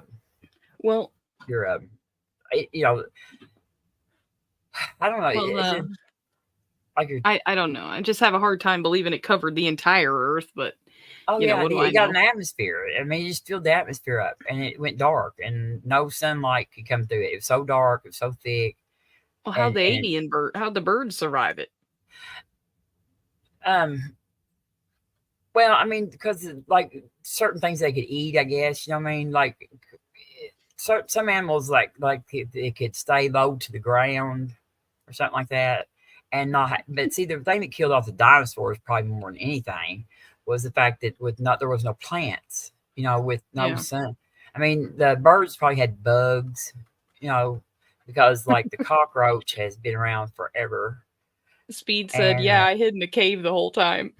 Yeah, it said they could relocate easier and didn't depend on things growing on the ground. I mean, the lower to the ground though, the better off they would have been. You know what I mean? Because they stay away from it. But the big dinosaurs, you know, I mean, they require a lot of food. You know, so the plant eaters, those great big plant eaters, I just don't tell how much plant life a triceratops or well, what about water? The brontosaurus and stuff like that ate a day. I mean, just their daily intake would be just massive. And then the meat eaters had to have big dinosaurs to eat. You know what I mean? So yeah, but just it's kind of a bad deal because we would have never, you know, if it'd been like if we had lived at the same time with them, we would not be the ones to be here. That's just I make no sense how anybody thinks that. We lived with the dinosaurs, and they went extinct, and we didn't. Kentucky says, wait a minute, dang it. It says because they could relocate easier and didn't depend on things growing on the ground. Well, where else do they grow? I'm kidding. That's a joke. A lot of avian were believed to eat carrion. I can't read, which there was plenty of. And then what about water? I mean, I guess they had water, huh? Yeah, I guess see, everything needs the sun, you know. I guess they died. So, oh wait, I was thinking about the birds though. Me and Red Flintstone, Kit Hovind, and Jesus are all there. He's calling himself old. I think it's like 50. This happened like what 55? Or is it 55 or 65 Ka? You know, like 55 million years ago, and primates didn't even come around till. That's a long time. Like our last common ancestor with the other great apes, which would be the bonobos and the chimpanzee. Are the two that would be our last, but that we share a last common ancestor. We are actually closer to both of them than they are to each other. And that like 7 million years ago is when that was considered our last, that we split off from the chimps and so the dinosaurs have been gone for a long time. And I mean, those weren't even humans at that time. That's our last common ancestor. Like, I don't know how old Australopithecus is, but I know that like Homo sapiens are like what 300,000 years or something like that. Joe, could you imagine looking like an ape? Trying to fix that up in the mirror. 10 million years after the dinos died off. I just know that like our last common ancestor with the bonobos and the chimps was around 7 million years ago, and it was in Africa. That's the only thing really. I just remember that. I always keep that figure in my head. 7 million years ago. That's when we split off from the other ones, and so we have been evolved for 7 million years. We have been evolving separate. So okay, 150 to 300,000 years is Homo sapiens, and then of course you've got Homo habilis, Homo erectus, and then you've got all of the Australopithecus line. So it's like Lucy is the closest transitional fossil we have between the other apes and a human like species so far. There may be one in between there, but that's the only one we have. And she's like, how old is Lucy? Is she like 3 million or something like that? I don't know. I'm asking him. He knows. Oh. He actually he's pretty good at science to be from Kentucky. Yeah, he is. I know that he knows this stuff because there's just no way that he's Googling it that fast, right? No, he knows this. He's debated this. Actually, he's had on Modern Day Debate. He's actually debated this. Has he ever debated Kent? No, he had never debated Kent. He debated why 3.2 million. That'll put him on. He debated that'll get him some. Kyle Adams. The channel going for real. Do you know Kyle Adams? I know. He debated the floods. What he debated too. But why isn't he debating science though? That's kind of we should all he debated against the well. I mean, the evidence against the flood is science. You know what I'm saying? The science. That's our evidence against the flood is the science that shows that. Yeah, but the science said an asteroid did it. But not 6,000 years ago. That was supposed to happen like 65 million years ago. 65 million years ago, not 6,000 years ago. I can do that if you like. If I like what? What, debate Kent? I don't know what he's talking about. My ass remembers hers. Speed. I can demonstrate how we know all of these things. Well, why don't you then? Why aren't you talking about that on your channel more? A lot more. I didn't know that you knew all this stuff. Not saying I just didn't know. Not like I was underestimating you or something. He has a debate on Modern Day Debate, but they took the video down, so they just left it up on like a podcast. They did. Why? We don't know. We don't know, and he didn't even get to make a copy of it or anything before they took it down. Like because some of their debates they do that, but we don't know why they just left his up there like that. I bet you could ask Justin. He could probably figure it out. Ask somebody. Joe's already tried to get a copy of it. They don't have one, they said. He pissed James off. Yeah. They kind of jerked him around a little bit. But did he win? I think so, yeah, because he was right. As far as I'm concerned, well, there wouldn't be a debate if it was sure on both sides, right? So we were not sure. That's why there's debate. If one person is completely wrong and the other one is right, the one that was right won. I mean, there's no debate. There's no debate on water being wet, right? Like we know there's just no debate on that. So like if it's something that is a fact, or I don't know. It's fun anyway, though. That's the way I look at it. Everybody's looking at it like a war zone or something. It's like, well, why don't we just have fun? I mean, just who cares? Well, it is fun, but it's starting to get concerning. Because, I mean, there's things that we know, we know, objectively through in data, empirical data, and years of study and off of other, the thing about it is one thing that has caused humanity to thrive is the fact that we can write down information and pass it on to people. You know what I mean? So we can actually learn something today and write it down and teach it to people tomorrow, and then they can turn around and learn something else about that and keep adding to our pile of information. And no other animal can do that. I mean, you know what I'm saying? They don't have the written language or the oral language to accumulate. Or the desire.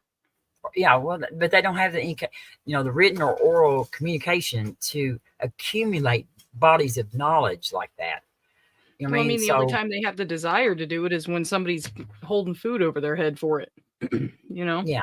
I mean, but some of the great apes are pretty smart. They some use tools. There's other animals use tools, some birds and everything. But I mean, like but I like watching bonobos, and the bonobos will, like, if they got to walk in the water, they will break off a stick, like, to poke the riverbed with to see how deep it is, so they don't drown. Survival, Because right? Like I'll use a butter knife if I don't have a flathead. You know, like if I don't have a flathead screwdriver, I'll just bust out a butter knife. You know, I have tools. I have a garage full of tools. So I do too. I'm just saying, using that as an example. I have done that though. I have my mom's. Mm-hmm. Oh, she said next time I'm super tired. Oh, okay. But anyways, it's just real hard. There's a lot of things we've learned, you know what I mean? And it took us a long time to learn it. I mean, we went thousands and thousands of years with not knowing a whole lot of stuff. And then just people have done a lot of there's been a lot of work done to learn things that we know, like that the planet is a globe. And we've known that for a long time. We knew that before Jesus was born, actually.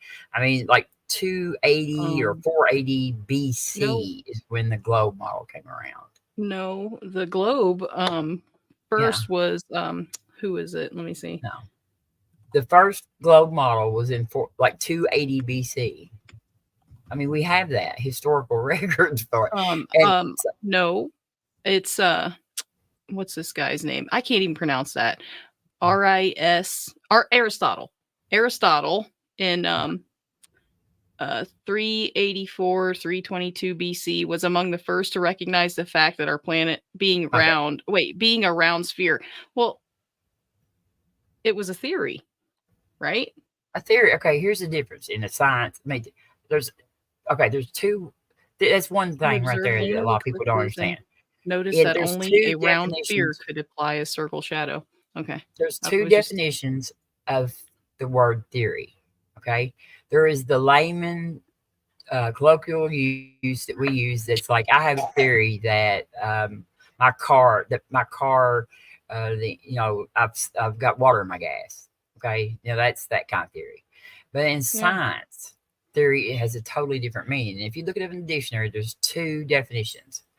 And one of them, theory in science, is a body of knowledge that is comprised of facts, evidence. It's got the hypothesis. It's a theory. By the time the highest thing you can achieve in science is a theory. That's the top. You don't go any higher in a theory. Like the things that are a theory, like gravity theory, the theory of gravity. You've got the theory of germs. When it's a theory, though, it's not a fact, right? But like it's just somebody's idea. Like I theorize stuff, conspiracy kind of, like in my areas. Explain that to you. If you look up the dictionary, there's two definitions. There's two definitions. There's the colloquial use, like you're using, and then there's what they call scientific theory. A scientific theory, like Big Bang. Scientific theories are the gold standard for a hypothesis. Yes. I mean, science, that's the highest you can get in science. A theory is it's a capital T theory, which means it describes a series of facts. It describes a series of facts. Tests. Why would it's a body of knowledge? Why would they use that word? I don't know. That is just so confusing. I don't know. I think it's I hate it. They say theory, but it means something totally different. It's like, I mean, the scientific community has done some really stupid shit, like using terms and stuff and naming things that are confusing because everybody who says, "Oh, it's just a theory," but they don't know that in science, a theory is like the highest you can get. There is no higher than a theory. I mean, that's anything that has, and not everything's a theory. Just because somebody suggested, that's a hypothesis. A theory is actually pretty much a fact. It says a theory is a rational type of abstract thinking about a phenomenon or the result of such thinking. Wikipedia. I just Googled it. But then on American Museum. Look it up in the definition. Yeah. And American Museum says a theory not only explains known facts, it also allows scientists to make predictions of what they should observe if a theory is true. Well, there, it allows them to make predictions. Prediction would be something similar to, right? Because a prediction is just like what people think. Thinking. No. This is a testable prediction, like a novel prediction, like a guy that people trust. They predicted that when we got that we would find the the background radiation, microwave, that supports the Big Bang. Okay, the Big Bang had already been, hypothesized and tested and everything, and the Big Bang predicted that we would find the background radiation from the expansion, the quick expansion, and so we predicted that before we ever knew it existed there, and we found it eventually. We predicted Pluto. They used that to predict Pluto. We couldn't see. We didn't have any kind of we didn't have a telescope back then that was big enough to see Pluto. Yeah. And so Pluto was predicted just because of the gravitational, like the way that the planets act and gravitation and everything. And we could tell that there was another celestial body there because it was acting like it, but we couldn't see it. And that's eventually we got a telescope to where we could actually see Pluto. So we knew it was there before we could ever see it because of the way it was interacting with the other planets. And so like novel predictions are something that is like we've predicted certain animals, certain fossils, Tiktaalik, and I've heard that Lucy was predicted, and what's the other one? There's Tiktaalik, and then there's another one. All of them were predicted. And we not only predicted that we would find them, but where, like in what rock layer we would find them, and what area we would probably find them. And I just Googled. I was like, why does science use the word theory? And it says why scientific facts are called theories. And it says a theory is a carefully thought out explanation of what observations of the natural world that has been constructed using the scientific method, and which brings together many facts and hypotheses, which is another one of those words. Hypothesis to start with, and what you create is what they call a model. Create a model. A model, it shows you. A model is how see that's what the young Earth creationists lack is a model. I mean, you have to have a model that explains all the data. Like, you need to be able to explain why the sunrise goes around the planet. And the whole sunrise doesn't rise at the same time if we're on the planet. On a flat Earth, it would. The sun would come up, and everybody on the planet would see the sun at the same time. And it would when it was set, everybody on the planet would see it set at the same time. There is a model. So the fact that we don't see it, but they don't work. The flat Earth they do work. I mean, I see them. I look at them. Okay. Like it could work both ways. Okay. How do you have different sunrises on a flat Earth? Well, I mean, I can't explain all that to you. I'm just saying, like, it's. Then how do you know it works? Well, because I would have to explain it and then show you what I'm talking about. Like, you know, because you're not gonna just first of all, I don't want to talk about the flat earth. I never do. I know, So I'm sorry. I know. I'm just saying the model don't work because well, see, I hate it when you guys say can't. stuff like that because you don't know. I You do don't know know because there's lots of people. Okay, well then if you knew, then you would say that it would work because it would. Right? There's a lot of stuff out there on this stuff, you know. I'm not saying that it's true because of these models. I'm saying All right. it would work. People have figured it out. There's a lot of people out there that believe this. Can you give me a person's channel where I can go see a model of that explains a working model of the flat Earth? Yeah, I'm sure I could. Because I'm definitely positive I can. Because I've not seen one ever, and I'm pretty sure Joe's never seen one. Have you, Joe? I sent the other day when the eclipse happened, one of the guys that I used to watch all the time made a video on how an eclipse happens on a flat earth, and I sent that to Adam, and I was like, hey, just listen to it, so he could, because I can't explain it like these guys do, right? Like they're good at explaining this stuff. But so I sent it to him, and he responded and said that he understands why I believe that with my belief system and stuff. Now I'm not saying that he was right in what he said, but I mean, for him to say that it works. Isn't Whitsitt, is it? Who I sent it to? No, I said Whitsitt. Is that it ain't him, is no. it? That has, no, I don't know who that is. I mean, they're right there. There's no way that the way our planet rotates, that a flat Earth model. It's a whole different system. It's a totally different everything. So it's not what you're thinking. It's not with the sun huge and 53 million miles away. It's totally different. That way. It is that far away, though. We know where the sun is. We know, we measure it. We've sent a probe to the sun. I don't want to argue about this. Into the gases of the sun. I mean, we know. Because I know all that. I know all that stuff. I mean, so we know how far away the sun is. We've sent probes, to the sun, and Speed says, I just saw a model the other day and puts pancakes. I mean, we know how far away the moon is. We know how far away the sun is. We know how we can measure distances. That's why I said that. That's why Kent drives me crazy. Oh, that's right. It's 93 million miles away. Right. It's $50 million a day NASA gets. That's right. Got those two mixed up. Because Big Bad Mama said it's 93 million miles away, the sun. And I'm like, that's right. It's 50. Because I said 50 million because that's how much NASA gets a day from our government.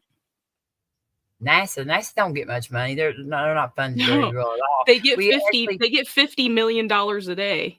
No, they don't. That's a fact. You can look it up. We don't even do our own rockets anymore. We actually hire. I hear they send rockets up all the time. I can see them from my house. We outsource our rockets to. I literally do. I swear, I see the rockets from my house. When they take off, we outsource them. They're privately owned rockets, like Elon Musk and stuff. He likes to go. We send our astronauts up in space on the Russian rockets, like to the space, up there, International Space in the space station. Yeah. Station. They ride with on the Russian flights, and because we don't send them no more. I mean, we don't send rockets in space anymore. And we outsourced our rockets to like Elon Musk and yeah, he just basically runs NASA now. I think they just changed the name or something. I don't know what's going on over there. I just know that they do get $50 million a day. And that is crazy. I know they're doing a bunch of I love NASA. NASA's created so much stuff. So much of the stuff we use, like tinfoil. NASA developed tinfoil. NASA has developed like so many things that you use in your home. Nazis invented methadone. Yeah, the Nazis, okay, they were developing the in World War II. Hitler was developing, he was getting close to developing an atomic bomb, like, you know what I mean? And, well, not atomic, but it was nuclear bomb or whatever. Anyway, and we were getting close to, you know, it was getting to where it looked like they were going to lose. Okay. And all the scientists that he had, we kind of like infiltrated and convinced them to come over here to prevent him from getting the bomb and to help us create the bomb, because we were trying to do it. And so the father of NASA, is that who you're talking about? Yeah. So those, there was a lot of them. There was a lot of people that came over here that worked on that early on. Yeah, you know I think it was oh man, I know the number right now too. Operation Paperclip. But the Nazis the Nazis had been in meth already, because Hitler kept his troops on meth, so they 1600 would fight. So they would fight. German scientists. Yeah, we brought them over here because we wanted to shut down Hitler's. Yeah, that's a little scary though to me. Rocket development, and then Nazis boost ours. are bad. But now, some of those, even after they come over here, some of those were still tried for war crimes, and later on. I mean, we did, and like we tried to figure out which ones had actually been involved in any kind of, like, you know what I mean, what their duties had been in the party. I think America was just thinking about the Russians not getting them. We weren't against the Russians at that time. We were actually on the same team with the Russians in World War II. Yeah, well, they were part of the Allies. They were allies with us. Well, I'm sure someone smart was thinking, well, we better get these guys so they don't. You know, we want Germany to get them. But see, we actually Russia. I'm sorry. Yeah, that's right. My bad. That was my bad. My mistake. Russia and America kind of split up right there at the end of World War II because we split Berlin in two. They did have the Nazis. That's where they was in Germany. Yes, I know. That's what I said. We weren't against the Russians. It was the Russians. We weren't against the Russians. We fought on the same side as the Russians in World War II. They were part of the Allies. It was us, Great Britain, and Russia, and then France. After France finally, France was occupied, but they had the French resistance, and they fought. That's what I thought. But they were occupied most of the war. That's where we went in first, and against the Nazis.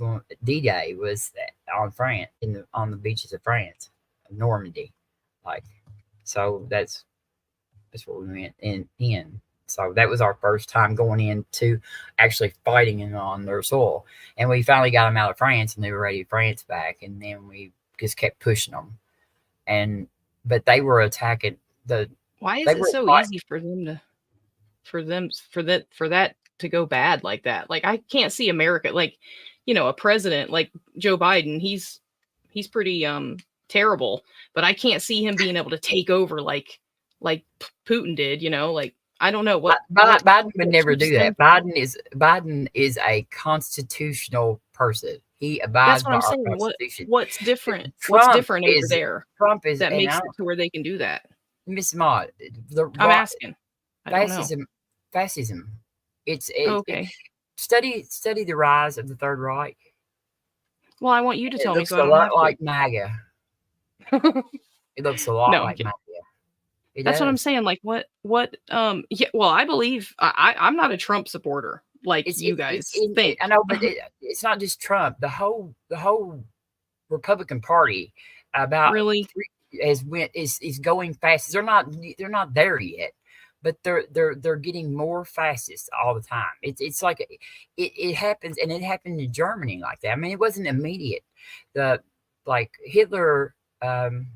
Like in 29, I think, or something like that, is when Hitler tried once to overthrow the government. He tried an insurrection, and he got put in prison for just 6 months or something like that, and got out. And so then he came out, and the Nazi Party started running as a legitimate party. Wait a minute.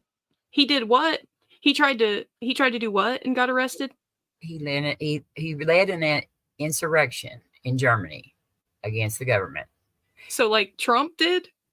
No, Hitler. I know, but I'm saying, isn't that what Trump did? Yeah. But yeah, you know how we he know Hitler, you know how we know Trump did it? Because it failed. But Hitler's failed too. But they didn't put him in jail for very long, and they let him out. So in in the early 1930, 31, or something like that, the Nazi Party started running for parliament over there because they had a representative democracy just like we do. Okay. It was a pretty liberal place to live. But the thing about it is World War I, they had been sanctioned so hard because of their actions in World War I that they were just the whole, they were just like oppressed because of what they were paying for what happened in World War I. We were punishing them so bad. And so it just got to where they weren't even supposed to have a military. Actually, it was supposed to be against the law for them to even have an army. And so they were being sanctioned against them. Their economy was shit. They just didn't have nothing. It was just it was just terrible. I mean, Germany was struggling, and Hitler's message was make Germany great again. I swear that I'm not joking. That was his message. That's where that's where Trump came up with make America great again. It was he stole it from Hitler. Oh my goodness. I believe that too. Germany he was great. born in I swear, I'm telling you. Trump was born in Bavaria, Germany. And I remember reading that. I found an article on it a long time ago and made a video about it and everything. But now it says that he was wrong, that Trump was wrong and wasn't born there. And I'm like, well, his dad was German. His dad was something. His dad was from a different country though. He's an immigrant. But he reads. He read my. I mean, he's talking about reading sense if he's a Nazi. He read Mein Kampf. You know what I mean? He I knows believe that. And he quotes Hitler a lot too. If you know some of the things that Hitler said, he called when he called all the Democrats vermin. Okay, that's a specific word that Hitler used to talk about the Jews, was vermin. I mean, that ain't a word too many people use. You know what I mean? And Trump is not really good with a whole lot of big words anyway. So that's sort of, Yeah. And, Trump's parents, Trump's dad's name is Fred Christ, and his mom's name is Mary something, but Christ, obviously. Fred was his dad's. But Hitler was released. They didn't just put him in power, KA. His mom's name was Mary Christ. The Nazi Party decided that they would go after the ruling the country through becoming a legitimate party, and they started running for offices. And like in 1931, I think it is, they had like 30% or something like that of the seats in the parliament. And so by that time, they were powerful enough that they had enough leverage, you know what I mean? And the guy that was the president or whatever, they had a chancellor. They would name. He got to appoint the chancellor. He could hire the chancellor and fire the chancellor. And he was elected. And they tried to get him to name Hitler as the chancellor. And here's what his first. He met him, and he said he was not qualified to be the dog catcher. That's what the president said about Hitler after the first time he met him. But then they went through a bunch. There was they kept, they were a legitimate party on the outside, but they had this group of vigilante people running around, doing violence. And like Trump incites violence with his people, go after judges. I mean, they call people, anytime Trump starts talking about somebody, they start getting death threats. You know what I mean? Trump's people, because Trump's people will do whatever he tells them to do, and he don't even have to tell them. He just kind of like Proud Boys, stand back, stand by.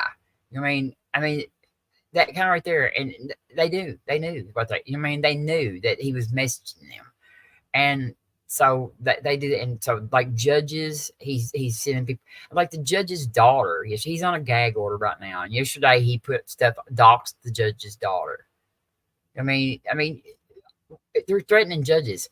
When we let people threaten judges, I mean, if we lose, Yeah, because he's dirty. He's a dirty. I know, but I mean, if we let people intimidate judges, we have nothing left.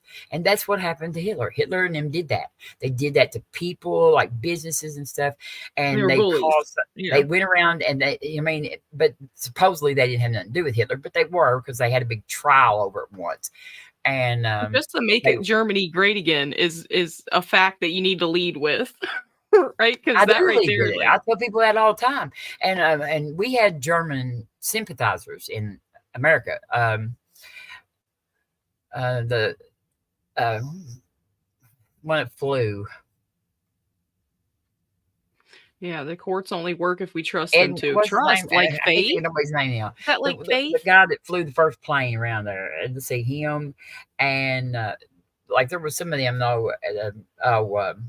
Ford, the man that owned the Ford company. Oh, I thought you said Thor. I'm like, I don't think Thor flies though. Not Henry Ford, but then what was the guy that flew the plane? I think Walt Disney was one of them scientists from Germany, from the Nazis. Walt Disney was one of these Nazi sympathizers, I think. But yeah, it wasn't Howard Hughes. It was the guy that flew the plane. Or was one. I don't think Howard Hughes was one of these. I don't think it was Howard Hughes. I think he was any of these guys that are sympathizing with them are one of them, probably. Because the plane around. Yeah, there's some companies, but there was Edinburgh. What is the name? It's in his plane's hanging in the Smithsonian Institute. Charles Lindbergh. Big Bad Mama left us. He's Charles over at Lindbergh. Charles Lindbergh and Henry Ford. I don't know about that. I don't know. They were in the America First group. Does that sound familiar? Yep, that's Nick Fuentes, right? Yeah, because we have one of them now too. Okay, we had one of them then, and we had Make Germany Great and Make America Great. Yeah. See that's why I think all of them conspiracy guys, even the flat earthers and stuff like that, I think that they're all part of this thing. There's some kind of terrorist or something like Alex Jones. I know when I say terrorist, people think of like somebody with a bomb strapped to their back. But they are terrorists. They are. I mean, they are. They're destroying our country. Yeah, exactly, because they're sowing doubt, right? And just like he said a minute ago in the chat, he said the courts will only work if we trust them. We have to have faith in them, and he is destroying our faith in our own government. That's what's wrong with people. That's why they hate America. It ain't just him. It's Russia. Yeah, but it's Russia and China and Trump. Of course, they are. Trump let Russia interfere in our election. They're not America. I guarantee you America doesn't have some secret room somewhere where they're plotting to take over another nation. That's not happening here. Well, we have had that before. Yeah, we have. But have we ever done that?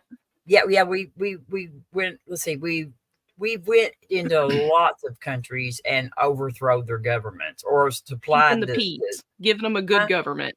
Trying to give them a good government like we have. We just overthrew their governments. We didn't give them no good government. Yeah, but why? Most of the time terrorists come in. I mean, we went into Iraq and we ended up, and the Taliban owns Iraq now, and we went to Afghanistan and stayed over there all the time, and now the ISIS trying to keep the peace. Trying to keep the peace. We South America, we tore up all kinds of countries down there. Some of those countries had really good governments. They had like functioning democracies and everything. And we went down there because they were a little bit socialist on the socialist side. Well, we didn't want the socialists next door to us. And so we went down there and overthrew it and gave the Contra, our president sold weapons to that's when America gets involved. That's when America gets involved, is when the people start groaning about it. So, I mean, I mean, you'd have to show me an individual case so I can look at America it. Gets involved in a lot of stuff. What do you think we were doing in Korea and Vietnam? See, that's the thing is we're gonna have to look at it, together, because I have. can't just say, like I'm saying in an individual case, every Panama, case that we've decided to go to Grenada, war. South I don't Korea. know. You can say these names, but that doesn't mean that I know, like I I haven't know, but even. I'm just telling you, I can that's look our it up. history. That's our history of what we've done. But, And but you're saying that's the history of what we've done, but why did we do it? And why is an American flag not standing there right now? Because we left and because tried to leave international law doesn't allow us to go overthrow governments. I mean, that's why Russia is not supposed to be going and invading other countries. We can't do that because other countries, we will not be. Other countries will be after us for that, and not that they can defeat us, but you don't want to piss off everybody in the whole world. You know what I mean? So yeah, if we weren't America, America would come after you. Don't invade sovereign countries to take over the country. Okay, but you can control resources, and you can put people in charge that you like more. And the people that we put in charge weren't always the good people. And like I said, we left Afghanistan, and now ISIS has Afghanistan, and we that left was a Iraq, failure. and the That's 'cause Taliban has Iraq. That's because of Joe Biden. That's because of the terrorist that's in office with him. He's not a terrorist. Kamala Harris. He's not. But I think Kamala Harris is from California. She's not a terrorist. Well, I think she is. I'm not saying that she is for a fact, but why? Because she's brown? No. Why? There's lots of there's lots of terrorists that are white. That's why they say. That's why all those people say that she's a terrorist, because she's brown. Well, she did say that she was half black, and she's not. She's half Indian or something. She is half black. She's half Indian. I've looked it up. I mean, I've seen stuff about her talking about her family. Like she's she does the curry and spices and stuff. Spices. That's why she cooks. Yeah, like curry. Like she lives in California. They eat all kinds of. I know where she lives. Mama. I'm saying her family. When she was talking about her family and her history and stuff. Kamala Harris. She's talking about Kamala Harris. Yeah. They hate her because she's brown. Miss Mark. That's why. I don't freaking hate that lady. I'm just telling you, they hate her because she's brown. So they hate brown people. Who hates brown people? America hates brown people. Oh, come on. She's an Indian. She's from Cleveland. She's from Cleveland. Yeah, but she's the one that said she was half black. Big Bad Mama said, I've ate curry. She's half black, half Indian. She's half black. Yes, she is. Or one of her parents was black. But said, I've ate curry for the last 3 days. What Big Bad Mama said. Hey. I've seen you cheating on us over there. You don't want to tell that. Do you spice your curry? I've never used curry myself. I just talked about too much stuff with Mr. Bott. I'm out of data right now. I can't think. I know. It's like a roller coaster sometimes. I can just talk about everything. But they attack her because she's brown. That's why. Well, they attack me because I'm a flat earther. Who attacks you? The same people? That's what I'm saying. Who? Who attacks you, though? I'm talking. Everyone. Well, I mean, some people are not conspiracy, but the far right. They do it I was talking about, they are anti-brown people. They are. They're white. They're white nationalists. They were the same people that the Proud Boys and the Oath Keepers, and they were the same ones that were at Charlottesville saying they will not replace us when they rioted and took stuff. I mean, they're white nationalists. That's why. I mean, know. I just don't. I can't. We can't just say that everybody is like everybody on the right is a white nationalist. Everybody on the right is. But the thing about it is I mean, my parents are Republicans, but not everybody on the right seems to. And I cannot like a liar. That doesn't make me a. I don't think you're a liar. No. I'm saying I can. I I just think that you trust people on some things and they're not right. They're not correct. Well, I don't. Nobody said anything to me about Kamala Harris. I think about that stuff on my own. Well, I see her attacked on Facebook all the time, like because they say she's stupid, and she has I don't know anything about her. She has two law degrees. Two. I do know that my president. has been all the way through Is- law school, and so and these guys that probably pump gas for a living are saying she's stupid. You know what I mean? And I'm like, Well, okay. I mean, I do know that our president is a total pig and a woman groper. So I mean, I imagine no. there's video evidence of him groping Our people, president of him has groping been children. in Congress for almost 50 years. I'm telling you, Everybody it's in this out there. country knows him. You can look it up. He's never been I'm telling accused you. of sexually assaulting anybody or nothing. Well, I'm just saying That one the woman, video is out there they said she when he was vice president. No, President Biden is a good man. He is a good man. He's a Christian. He is a good man. He has always been a good man. He's been in Congress for like, everybody knows him because we've watched him for 30 some years. He was in Congress for like 36 years in the Senate. He actually, after he got elected to the Senate, he actually had to wait until he turned old enough, because he got elected before he was old enough to be in Senate. So he actually had to wait for like a few months after he got elected before he could be sworn in, because he wasn't old enough by the Constitution to be in Senate. So he was been there a very long time, because he was in the Senate until he ran for vice president with Obama. That's when he left the Senate. So I'm gonna get the video and send it to you. I just don't. No, they just doctor those videos. They doctor you'll see those it. videos. You'll see. You'll see. I mean, he's a good man. He's a good man. He does all kinds of good stuff. Well, do you want to see it? You can send it to me. I won't. Okay. I won't believe it though, because they doctor videos. I've seen the video where they showed I'm telling you, drag queen dancing at an elementary school too, taking her clothes off at elementary school. And it's several hours during him when he was vice president, he was swearing people in, and they were bringing their families and stuff because it was, a big day for their family member, and he is inappropriately groping people throughout the entire interactions with these people. It's not doctored. It's several hours of stuff from like from wherever they were, in the Capitol or whatever. I don't know exactly where they were, doing the swearing in. I assume it was some kind of,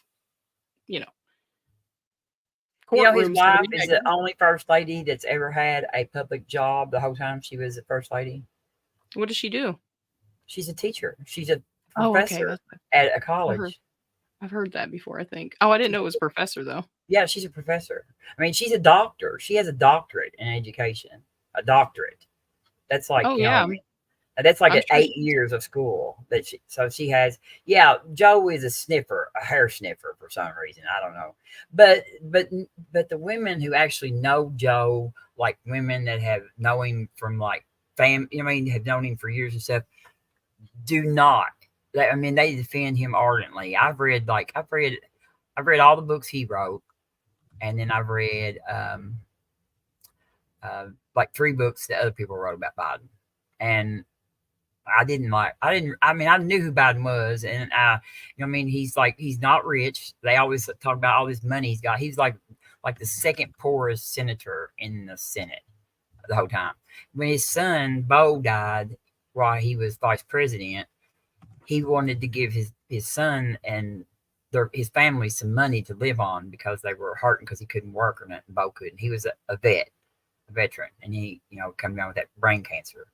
And Biden was going to have to take out a loan, because Biden didn't come from a rich family. He was going to take out a loan to a second mortgage on his home. And Obama loaned him the money, because Obama had like that $1 million that he got off the Nobel Prize and stuff like that. I mean, Biden didn't have money. He had like his home, and he was going to have to put up a second mortgage on his home. But yeah, that's exactly right. I mean, Joe has never been accused of doing anything like illegal, nothing. That doesn't mean anything either, because lots of people that are innocent are accused. 36 years, and nobody's ever came up with nothing. And Trump is guilty of rape. The judge said he was. The judge said that he raped that woman. That's what he said. He said that make no mistake. Who, the stripper or the porn star? No, that's the hush money thing. He Eugene Carroll. He raped her. I haven't even heard anything about that. Is that research? He owes her $87 million. because he kept I running mean, his would mouth about her. $87 million help? Well, yeah, I guess it would help. Well, See, it that's what we started need out to at do is 5 just million. charge. It started out at 5 million, and then he kept flapping his gums, and so it kept growing and growing. And last time, and he's defamed her since then. But right now it's Well, what a 87 blessing million. that was to her then. All I can say is, well, she hadn't got a dime of it yet. You know what I mean? And she probably won't because he's broke. I mean, he's out selling gold tennis shoes and Bibles to try to raise money for his legal fees. Big Bad Mom, I can't take that serious because everybody you don't like, you call them a career criminal. He I is mean, though. He's who isn't? his dad standard. got him out of everything. His dad, and he's filed 6 bankruptcies. Okay, I hear people say, well, he's a good businessman. He's bankrupted 6 times. 2 times it was a casino. I mean, how do you bankrupt a casino? A casino is rigged for the person to win that owns the casino. And then this, Maybe he started gambling. Epstein's, I seen where, look, DeSantis has signed a thing saying that like next month, all of Epstein's records are coming out. They won't be able to like whatever. And Trump is on fit. Trump will be on there, and Kennedy will be on there. But I bet you Biden is not on the flight logs. But I guarantee Kennedy and Trump are. I mean, I saw an interview with a woman one time that was like one of the girls that worked for Epstein, and she was like 14, and Trump and Epstein raped her. Both of them did at the same time, like one right after the other. I heard her talk about it, telling it. I mean, she's older now and she's married and stuff, and she's like, her name's changed and everything, and she, and people don't know that she lived in that life. But she gave this interview that, when she was talking about that, and she was 14 when that happened, that him and Epstein raped her. And yeah, he's a vile human being. I mean, if it was somebody saying that about really, someone that you liked, you would probably say she was lying. I don't know. It's just, it seems like it's always not you, but yeah, general, I know, because that's what patriarchal, misogynistic people do is when women are attacked, they accuse us of lying. Because but what if they are? They do. But what if they are lying? What if they're not? That's happened. What if they're not? I mean, that's the thing, we don't know, and there's lots of reasons for people to lie. We do know. There's evidence. There's things. There's people.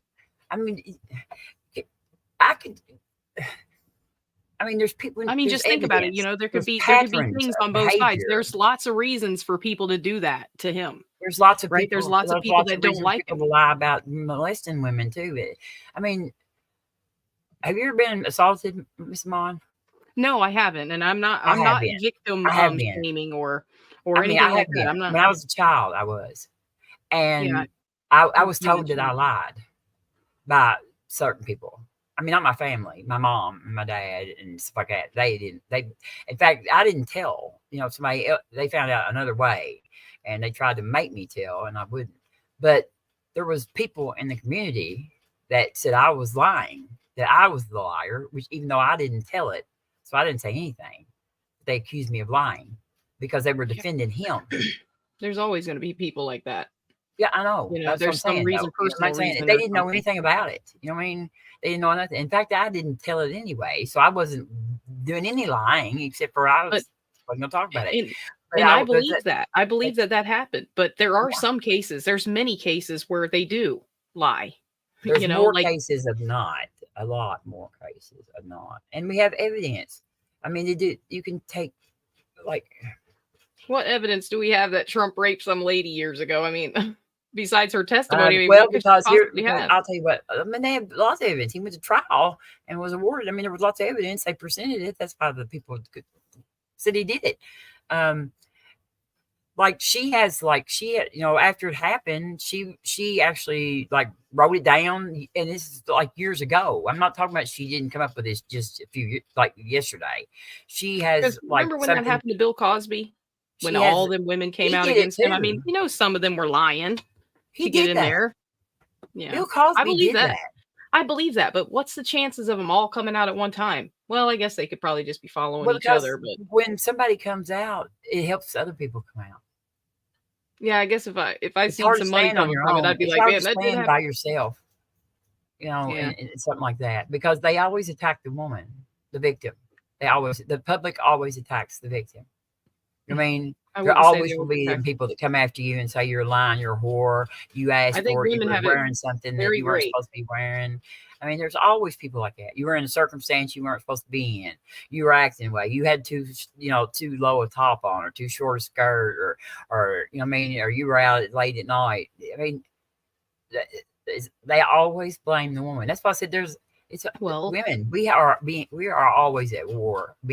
That's why war Muslims raging cover their on. women up, because Yeah, is tempting to men. Now, not every man is tempted to rape a woman, but But I they mean, think the about thing about it is why should we uh, make the women cover up? Let's just get rid of the guy. I think we ought to just take them all and that. put them There on you an go. island. If they cannot control themselves with a woman with ain't got a bag on her head, then let's get rid of him. Let's put him. I mean, not kill him, but let's put them all on an island, and they can't get Yeah, off. Let them stay and there. put them in when they're first born. We'll just put them in prison right away. But not when they're born. We won't know yet. But once we figure out that they can't control themselves, that they think women need to be in a bag, let's go ahead and just put them somewhere else. I mean, it's Yeah. they've been allowed to do it because they've been in power, and they're the same people that are deciding that women shouldn't be allowed to have abortions.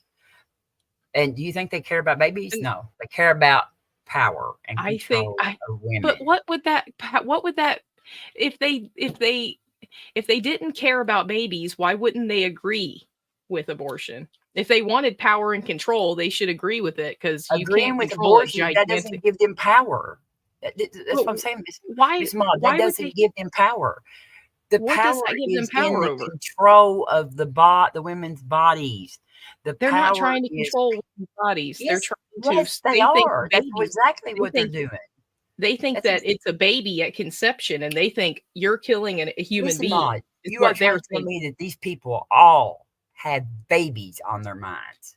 They're That is thinking about human naive. life. They're like That this is so this naive. It defenseless, might be what you think about, but it's so not what Mitch naive. McConnell's thinking about. It's But not what why? none of those. How can Ted somebody so Cruz. evil be? It doesn't make sense. It I does mean, I not don't make know sense. that you just. I guarantee you, if you No, you don't guarantee me. if you were to ask that guy why he doesn't want abortion, doesn't like True. abortion, it would be because of human life. He That will Mitch say McConnell that. person. Yes, he will say that. So now we're saying It's that a he's lying. lie. It's a lie. You If they can't say cared that. You about can't human prove that. life, if they cared about human life, first of all, abortions do not save They don't care about lives. human lives. They do not. They don't care about people's the women's lives. lives. Women die because of this. They are killing women. There are women who are dying, and guess what? The fetus dies too. The fetus doesn't live after the woman dies. They don't care. I was going to say It's there's about a human control. being dying in every case. It's Sometimes control. two. It's Then control. It's control.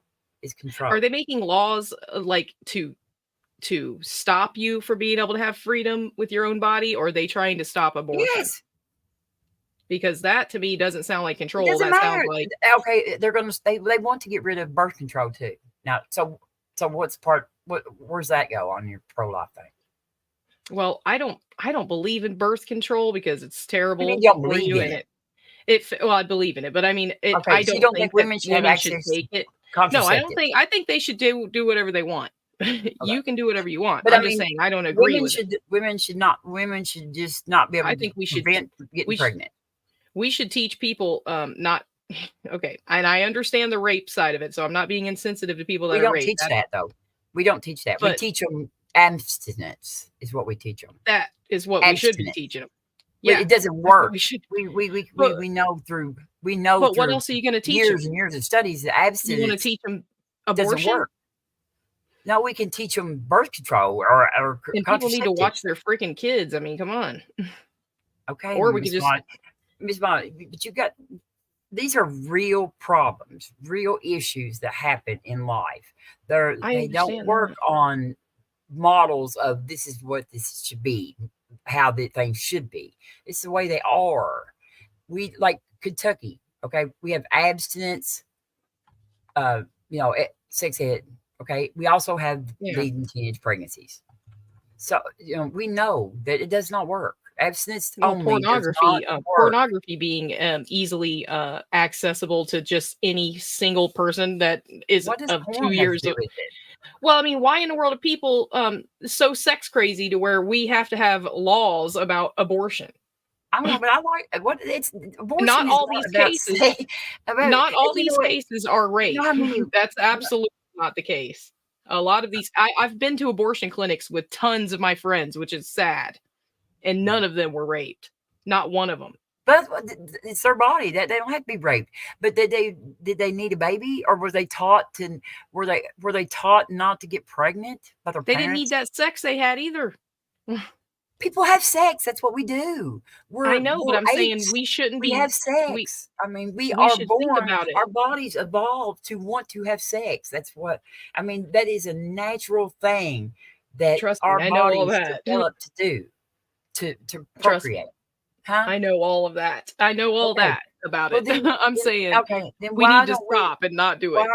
Why are we punishing people for doing what comes natural when they're young and they don't even know what the consequences are going to be. They don't even understand the concept of what being pregnant. Like in Kentucky, there's all kinds of girls. There was one girl that she thought she got pregnant.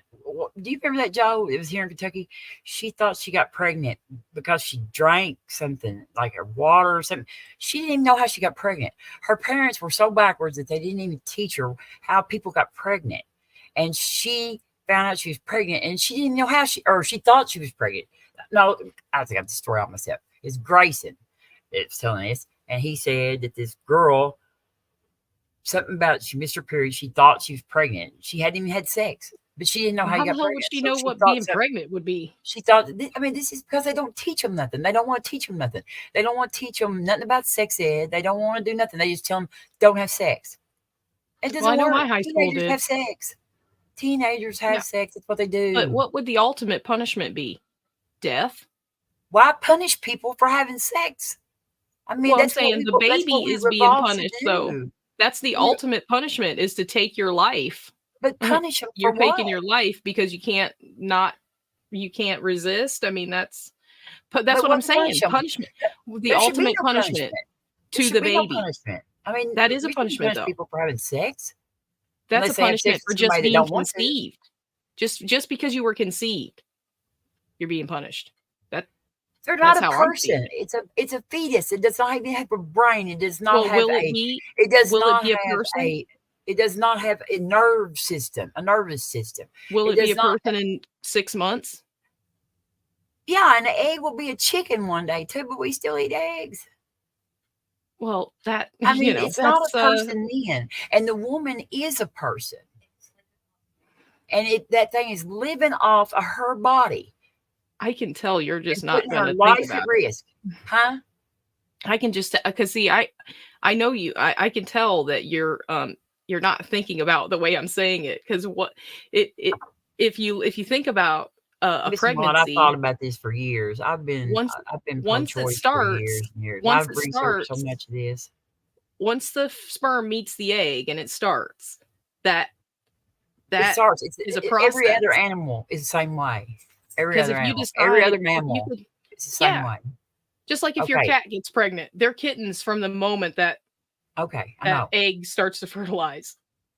Right? I know that. That's the same. That's what these guys in the government are thinking about abortion. They're thinking we're killing babies. What those guys in the government are thinking. It might be some of the what they are thinking. And churches. That's why they're able to make laws about it, because they are putting in there that it's human life.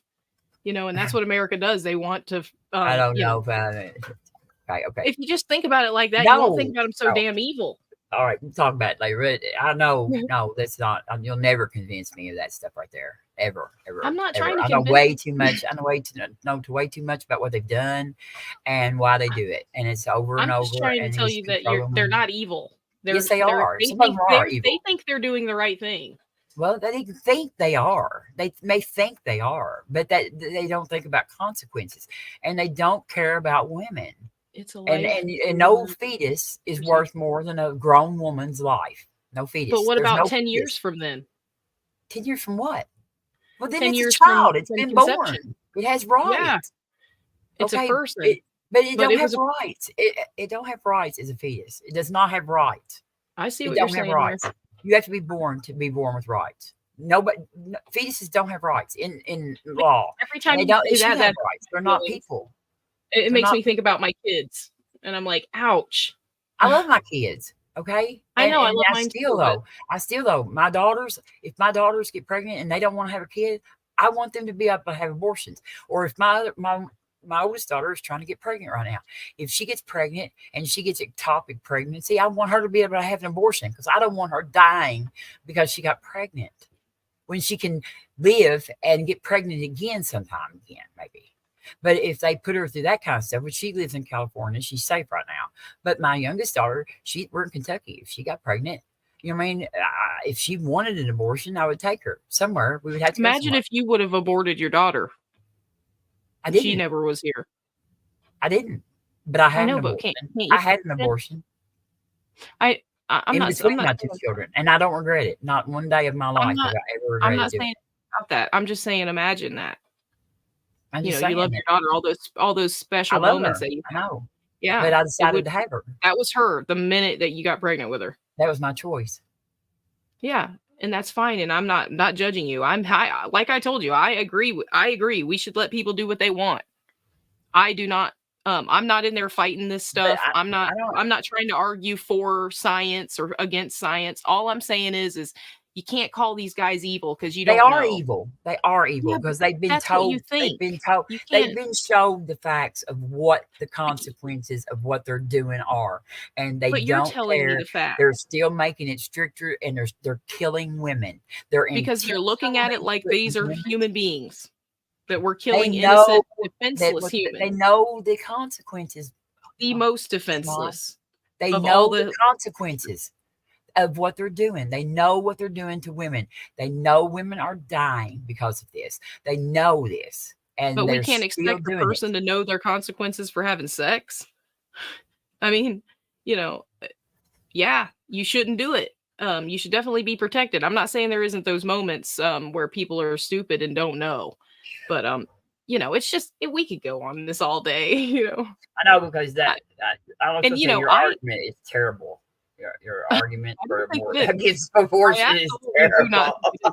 Because if you look I at love you, but if you look at nobody will a ever convince me that that they are not evil. at a fetus They are and evil as they if are. you look at a fetus in 1 year, it's going to be a human. In a year. That's you got to look into the Okay. future. That's what they're doing. It's not a crystal ball. It's a It theory. doesn't matter. That's not what There they're you go. doing, though. That's not why they It's a don't want. theory. Well, they do want babies because they want workers. That's why they want babies because Oh we my need goodness. our birth rates. Our birth Probably. rates have fell off, and our Social Security is going to go broke or whatever. And so they want our population, and they want white babies Well, what if because somebody want? What if you're? white What if babies, somebody white you love people have that? quit having babies as much, and so they want white babies.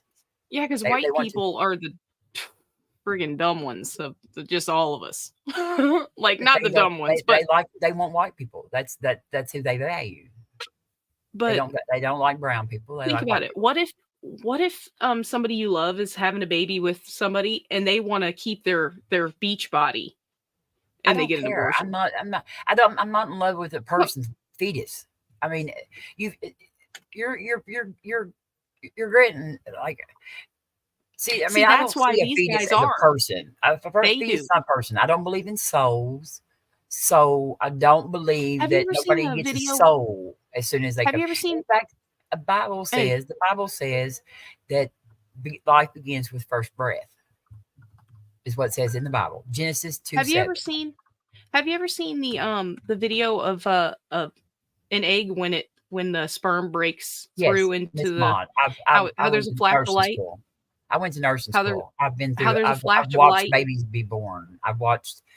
Well, I know a lot of when they're anatomy. conceived, Yeah, when it's they're conceived, when the sperm fertilized, first breaks into the fertilized. nucleus, Don't tell me there's a light a comes on. That's there's a not true. flash of light. Yes, it is. No, It's not. absolutely Is true. it You can on? Google it right now. Is it on? You can Is it Google on? it right now. I'm looking at it. Researchers found that What channel are you on? I'm on Google.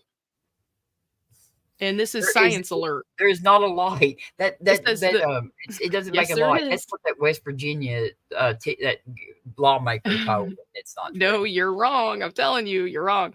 Look, I'll pull it up right now and show you. It says the first visible signs that an egg is fertilized is a newly discovered human zinc spark. Let me show you. Yeah, Oh, you're don't gonna make have a to let me light. share it to me. I'm telling you. You're gonna see right now. It doesn't even matter anyway. Well, it's fertilized. It's fertilized. It's not a conceive. It's fertilization. Zinc And, is visualized outside the human egg as that a is fake. radiating KA burst said of it's fake. metal bound to probe. This was It's on not true. Science You know Alert. that. This is on The Science study Alert. I is have a fake. video. Hey, put my video on screen. No, but the video doesn't prove it. I'm telling you. He said it's fake. He's It's right. not an article. It's an not article. true. The study is fake. I'm looking at a video. Because the Right now. West This has been around Virginia for lawmaker went into West Virginia Congress and told that. I mean, Okay. like Yeah, doctors, 'cause it's true. were like, no, It's true. not. This is Science Alert, U.S. News and World Report, CBS or CBC, National. Oh wait, no, don't want to read that one. Fertility Center. The video is fake. This is not fake. Google it. You can freaking Google it. I'm reading all these websites where they're talking about it. Scientists witness flash of light during conception. Fox News. Fox News. Science Alert, Northwestern Now News. This is an absolute fact. Daily Mail Online. These are all the websites that are talking about this. Come on, I've been studying anatomy for years. Well, you didn't study about fertilization. This is from 2016. Daily Mail talked about this in 2016. It's an absolute Daily fact. Mail? You guys Did you are say Daily freaking Mail? denying. You guys are freaking denying reality if you It's say not that it's not real. true. I'm telling you, it's a Daily freaking fact. Mail? Just Google I it. don't watch Daily Mail. Google it. I don't either. I'm telling you, they're a friggin' trusted source. KA is sitting there telling you it's fake. And it's see, fake, this guy it's right fake, here it's is fake, totally it's wrong. fake, He's it's out fake, there in the it's chat. fake, it's He's fake. in the chat Ask and a can doctor. Google it, and he isn't doing that. So that's hey, that's your fault, dude. I'm telling you, it's a fact. Go look it up. And I just tried to share it, and she wouldn't put it up on screen. How do So I do it? You know, How do I do it? I do. You gotta. Well, I already took it down now. I don't know how to do it. I didn't even know how to put you in here. Same way you put me in here. You just put the mouse over Add it, it and to it'll the say stage? add to stage. Yeah. But Oh, no, we'll just so call it a like- fake. We'll just call it a fake. Like, it's like, hello, you guys. I've been there studying isn't- this for years. There This is isn't. not- There's thousands of freaking of these trusted sources that you guys would. There none Christian. I didn't read any Christian sources off. I don't. These but are there's all lots of science non-Christian sources freaking that I people. don't trust too. A Christian source. See, I knew he was going to say that. See how I knew? And bam, he said it. Christian source. Like, come on. No, it doesn't have to be a Christian source. It's not. I'm looking at it on Google right now. The first thing that pops up is Science There is Alert. no That's not a Christian flashlight. source. Yeah, no. Oh, but it okay. That you guys There's not. think whatever you want. There's You can not, say whatever though. you want, but I'm telling you there is, and you're just denying the absolute reality of the facts, right? Like that is just a fact. I'm sorry if you think that that's crazy and you think it's funny and all that, but it's like, you know, But it's just not. as It's not a easy fact. to It's Google not. that as it It's is not to a Google fact. how many Bibles they burned in front of a church yesterday. You know, like you could just It's Google still it not a fact. right there.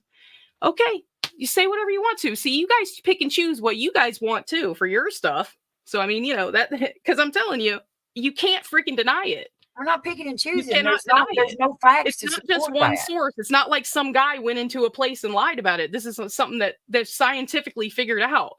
There's freaking video evidence of it. No, he didn't figure it out. Well, you know, okay. You know, what am I going to do? I can't force you to believe it.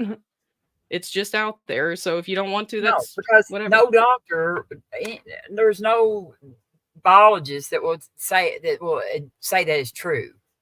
I just listed us 100. You know, I just told you there's hundreds of websites here talking about it. Where's the? You think study they all at? got lied to? I You want think the, they're I all want the, lying? I want the video is fake. He keeps saying that, but that's just study. a lie. He's wrong. I want the peer-reviewed study. Well, you want me to friggin' go through all these websites I just listed? I mean, U.S. They News and World Report. Study. This was from 2016. Seen the video and studied this work. Where's the video at?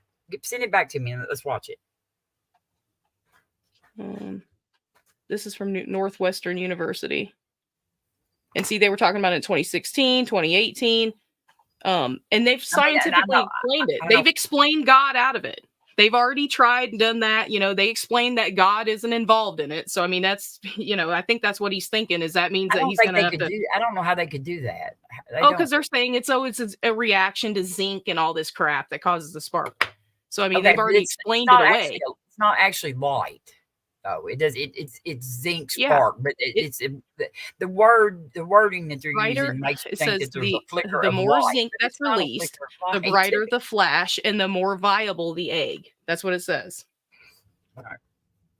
Decisions. The egg makes to grow into the. It says so. The more zinc that's released, the brighter the flash, and the more viable the egg is. So basically, if you got, strong sperm probably or something. I don't know. The egg. It's more viable, the egg. The sperm, no. Yeah. Well, yeah, that's what I'm saying. Like the more zinc that's released, the brighter the flash and the more viable the egg. Yeah. So, I mean, I'm assuming that means. Yeah, Joe, I seen where the West Virginia lawmaker got up and told this and like their legislator or whatever. And they were just like, I mean, rolling. And just like I think all the pictures from space are fake. I could just be saying that all day. Fake, fake, fake, fake, fake. I mean, how annoying would that be when you guys are like, oh, I've seen pictures from space, It's but like, Miss Maud, we've been studying how eggs get fertilized for years. I mean, I took anatomy and physiology in college they would 3 still times. I made 109 stop. average the last time I took it. 109. It was over 100% average in anatomy and physiology. Okay.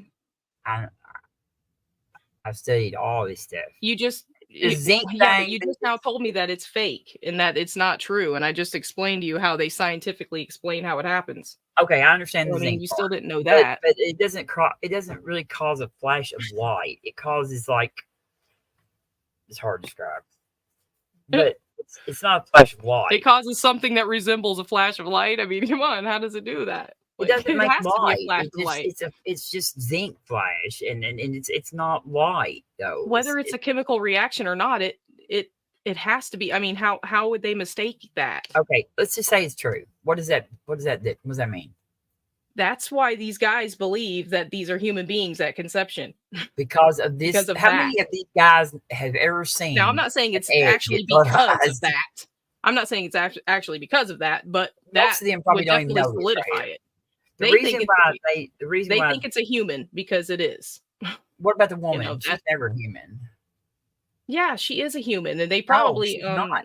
She's somebody that they can let die on a stretcher in an ER in Texas and let her bleed to death. Well, what about that? But see, they're still thinking, what about the baby? The fetus dies too. When the mama dies, the fetus dies. Yeah, so at least one of them is going to die, no matter what. They're both going to die. Tell you that. So, yeah, I'm saying that they're choosing the defenseless life. No, they're making women the defenseless. I don't see. That's the thing is, I don't think it's this giant conspiracy against women. I know it is. I've studied all this. I've got books. You can't know that. All kinds of books on it. If you could prove that, evidence. We got evidence. Because they're against abortion. Because they're against abortion. They hate women. Yes. Some of the people like the voters, yes, I understand. People like that are not up to this, but they are. That's a really bad way to think about people when you don't know. You don't know what these guys are feeling and thinking. That's what they're doing. They won't feed children. They won't vote to feed children. They won't vote to protect children at school. They won't vote for health care for those women and those children. They don't want to put them in housing or nothing else, but they're worried about a fetus. They want a person born. That's it. That's all they care about. That's because a baby is defenseless. A baby's defenseless after it's born too.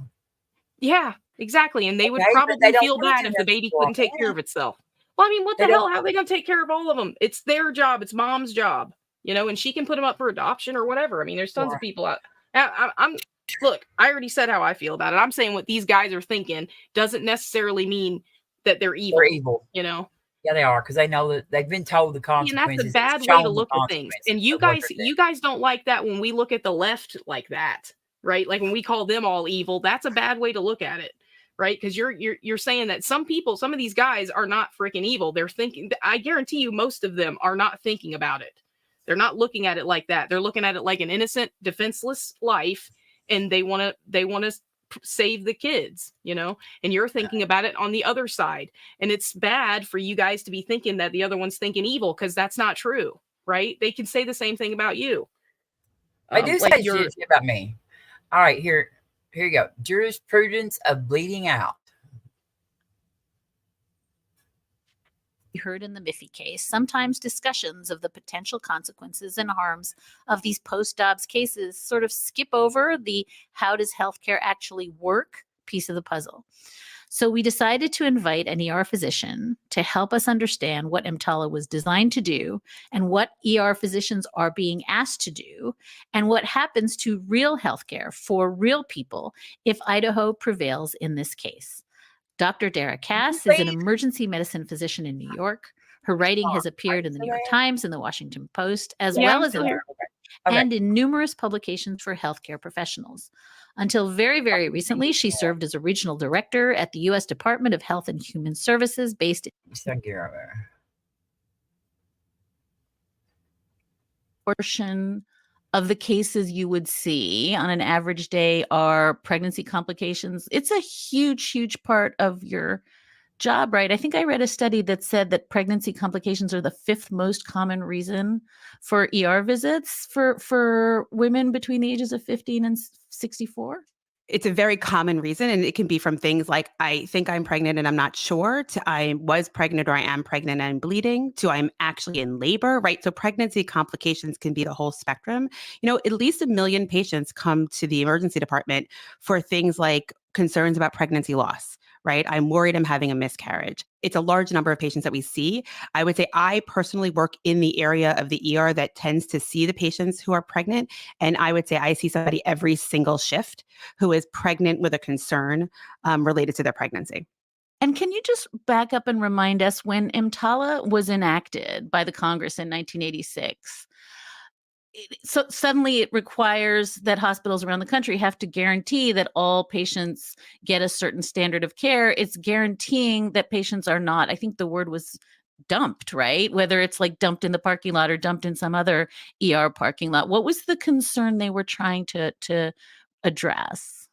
So this is really important. And I think it goes to the tone of what we're talking about with Moyle, which is that EMTALA was passed in 1986 as an anti-dumping law. What was happening was patients were presenting to private hospitals with an emergency, but before that emergency was even evaluated, they were evaluated for the ability to pay, whether they were insured, whether their emergency itself would be more expensive than the reimbursement that the facility would have gotten. And for some patients, often poor, often patients of color, often patients of trauma, they would literally be removed from the private hospital and pushed towards the public hospital, sometimes as ridiculous, if you will, as being put on a stretcher and rolled down the block, because often public and private hospitals are across the street from each other. And that was a practice that was causing people to die en route. Literally, they would be bleeding out at the private hospital. They would be continuing to bleed as they would be pushed to the public hospital, and they would come to the public hospital in death or near death. Yeah. And so in 1986, the federal government stepped in and they said, before you transfer a patient from one facility to another, you have to evaluate them regardless of their ability to pay. You have to stabilize them. Now that law pertains to anything, not just abortion, just any kind of emergency care. But it's going to be coming up because of the the lawmakers in Idaho and Texas are trying to stop it when reverse to fix pregnant women. everything. But within the arsenal that I'm gonna try to find where she's at any time for no additional charge. Most of my friends who have been in therapy, particularly information, it's a movie. And when I see you in the ER, I only get a snapshot. I get like a still image. When you come to an ER in a state that doesn't have restrictions on abortion access, or you're in a hospital that doesn't have any restrictions, I can offer you treatments earlier in that movie based on what you want.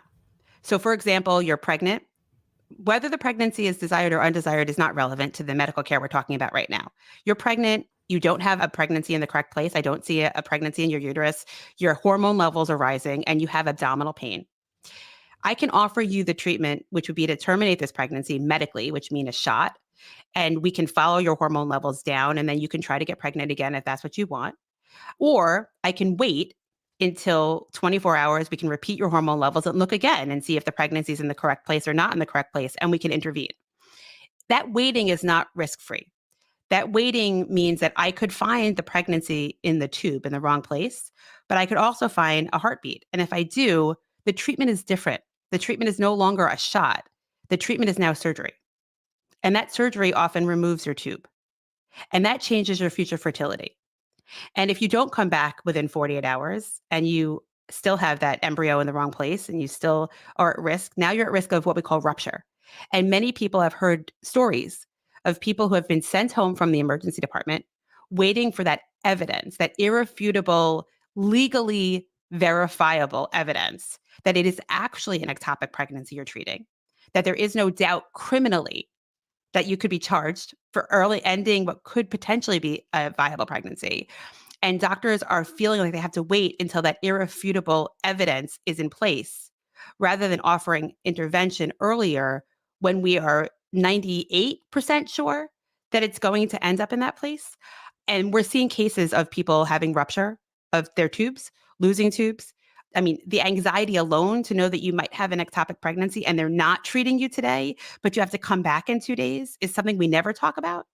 And there are harms. So I guess the point I'm trying to make to you is under EMTALA, the protection is to do what you need to do to stabilize somebody across all options you have. And yet we see all the time doctors changing their clinical practice to meet the legal mandates that they're living in. And we've never seen this before. So now I'm going to follow up my annoying legal question with another, possibly more annoying legal question, Dara, and that is just up until Dobbs and states starting to pass these much more kind of constricted abortion laws, how did you make these EMTALA calls? Like until Dobbs, it was not a legal question, right? You just did your best judgment about what was required. Yeah. Yeah. You know, look, none of us can say that abortion access was accessible to all Americans before Dobbs. There were plenty of restrictions in place. But what we had were our foundational protections that in an emergency, you weren't going to go to jail. I mean, that's what we're talking about here. And no, physicians were not worried about being criminalized. Physicians weren't modifying their practice because a prosecutor would come after them for care that saved someone's life. I keep reading about physicians. In fact, we've talked about this on the show with when we interviewed physicians around. I'm gonna find this. Let's see.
This is one of our willow boxes.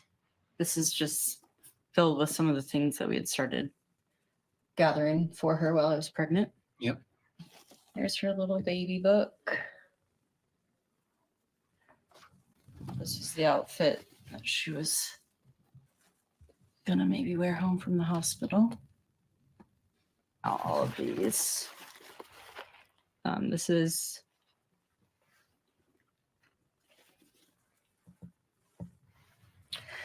the blanket that she was in.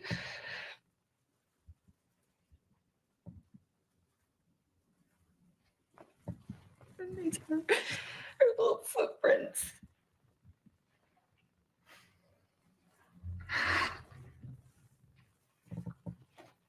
It's okay. This woman got pregnant at 18 weeks. Her water broke, and she had a miscarriage. Texas, she lives in Texas. Texas refused to let her have an abortion, even though that is the gold standard of care for her condition. She began to bleed and rupture. She got sepsis. She almost died twice. And now she can probably never have another baby again. If she had been allowed to have her abortion when she first went into the emergency room, she would have never almost died. She would not have developed sepsis, and it would not have destroyed her ability to get pregnant. But do hospitals even do abortions? I mean, they do an emergency care like this. This is the gold standard of care for this condition. They have to. I can understand why they don't want to do that.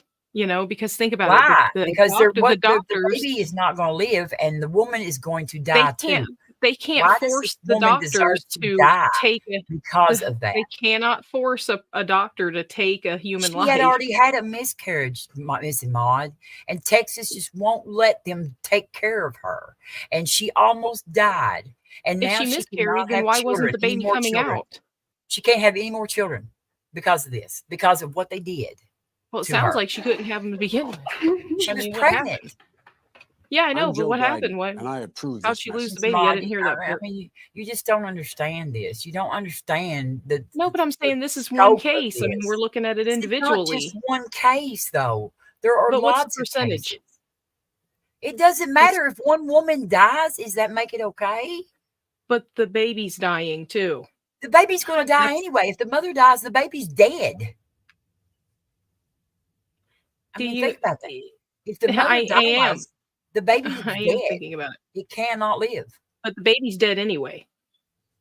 Yeah, but you can't save the mother. So because the baby dies, the mother should die too. Well, I mean, that's what I'm saying. I would have to look at every individual case. I mean, how many are there? Because, like I said, I've doctors look at the individual cases. And I've never known one. I've never known one woman that's gotten an abortion that did it for any medical reason. You know what that is? That is called a fallacy. Well, what is this woman's story? Did you not hear it? Yeah, I did hear it, but I'm saying, what's the difference between my story? It is. This is 2022. Filled with some of the things that we had started gathering for her while I was pregnant. Yep. There's her little baby book. She didn't want an abortion. She wanted a baby. This is the outfit. Yeah, but the baby died, Texas right? almost killed her twice. Wear home from the hospital. And now she can't have any more kids. All of these. Because of those people that you think are. Why wasn't she able to have the first one? What happened there? That's what I'm saying. Like, why did she go through this horrific thing? But the thing about I don't know why. This isn't the lawmaker's fault. Yes, it is, because she should have been able to get an abortion, which is the gold standard of care. But how can you guarantee she could have gotten pregnant after that? Because this is what damaged her ability to get pregnant was the sepsis that she went through that almost killed her. I'm Joe Biden, and I approve this message. You understand what I'm saying? That's what I'm trying to say. That this is what damaged her ability to get pregnant. Was the sepsis that she almost died from. Yeah, but she already had an issue. Remember? She didn't have sepsis. The miscarriage. She had a miscarriage. Okay, a miscarriage should have just been a miscarriage. You know what I And mean? see, And then right you go away, when back you and have a get pregnant miscarriage, again.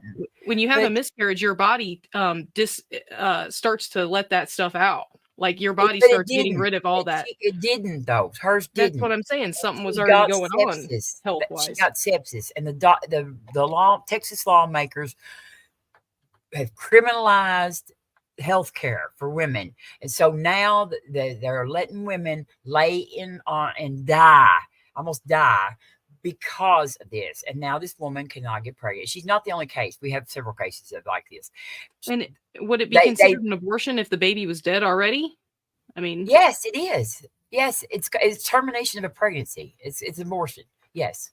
I mean, that woman in that other video I was talking about, she explains all this.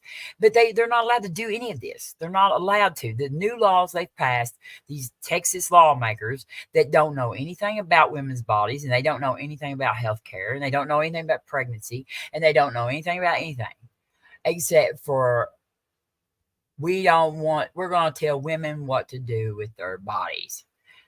And that's it. That's all they are. They're extremists. They're Nazis. They're well, Nazis. you think they would be telling them to not have sex, but instead of telling them what to do, it makes a lot while of they're sense. pregnant. Not to have sex. I mean, that works. And then she's a married woman who wanted a kid. No, but I'm saying, you're saying that they're wanting to control women's bodies. I'm saying they're not. Why would they want to kill that woman? Why else would they make that woman go through that right there if they didn't want to just control women's bodies? Because they're not saving a fetus. The fetus They didn't is dead. do any of that. They didn't do anything to her. They made the laws. They passed the laws that said that that's what had to happen. But that happened to her on her own, right? Like she had the health. She to jail. She had the health problem. That's the thing. She had a miscarriage. My sister had a miscarriage. And yes, had I have too. Later. Okay. The lawmakers made the law that prevents the people from giving that woman health care that she needs. How are they not responsible? Well, because they didn't kill anyone. That's the whole thing. They don't want to. They tried their damnedest. They just didn't accomplish it, but she can't have kids now. By them not doing something is them trying. They passed a law that prevents doctors from giving patients care that is necessary to save their lives. They are responsible. An abortion. Yes, abortions are health care. Yeah. Not like, some people get elective abortions, but lots of abortions are health care. They are the gold standard of care by doctors. And when you ban all abortions and don't even know anything about what is going on, then you also are banning the people that need abortions for health care that will prevent them from dying. Yeah, we're never going to get anywhere on this topic, so because we're just going round and round and round. It just blows my mind that people can't see this right here. It blows my mind. It hurts it kills my brain. It kills my brain. It kills my heart. Because they're not controlling women's bodies, right? Like they're not telling women what they can. And compassion for women who are going through all this stuff in real lives. These are real women's lives. I know. I've known many women that's gotten abortions who almost died. Tons. And I know one woman that's had 30 of them. I mean, it's really sad. I don't care. So because of that woman's it was 30, never. Okay, but should one woman die because of her? Should that woman in Texas' life be ruined? But should every baby die because of this lady? I could just go back and forth. We could go back and forth on this. No, you can't. I'm looking at it like the baby is innocent. But the baby's. This woman's baby wasn't going to live anyway. So how was for every other abortion? How did saving the other woman's fetuses do anything for her fetus? What about the babies though? They're not babies. They're fetuses. You're looking at it. You're looking at it. Fetus was dead. By the woman, this was dead, and then it was dead. They're looking at it by the dead baby already, and the laws. Yes, but that's passed, one person. That's one person. Okay, how many people don't they do it by statistics? How many people do you need before you understand how that a lot? What if it was you? What if that was you? First of all, what if that was you or your daughter? Well, what can I do if it's a law? These laws.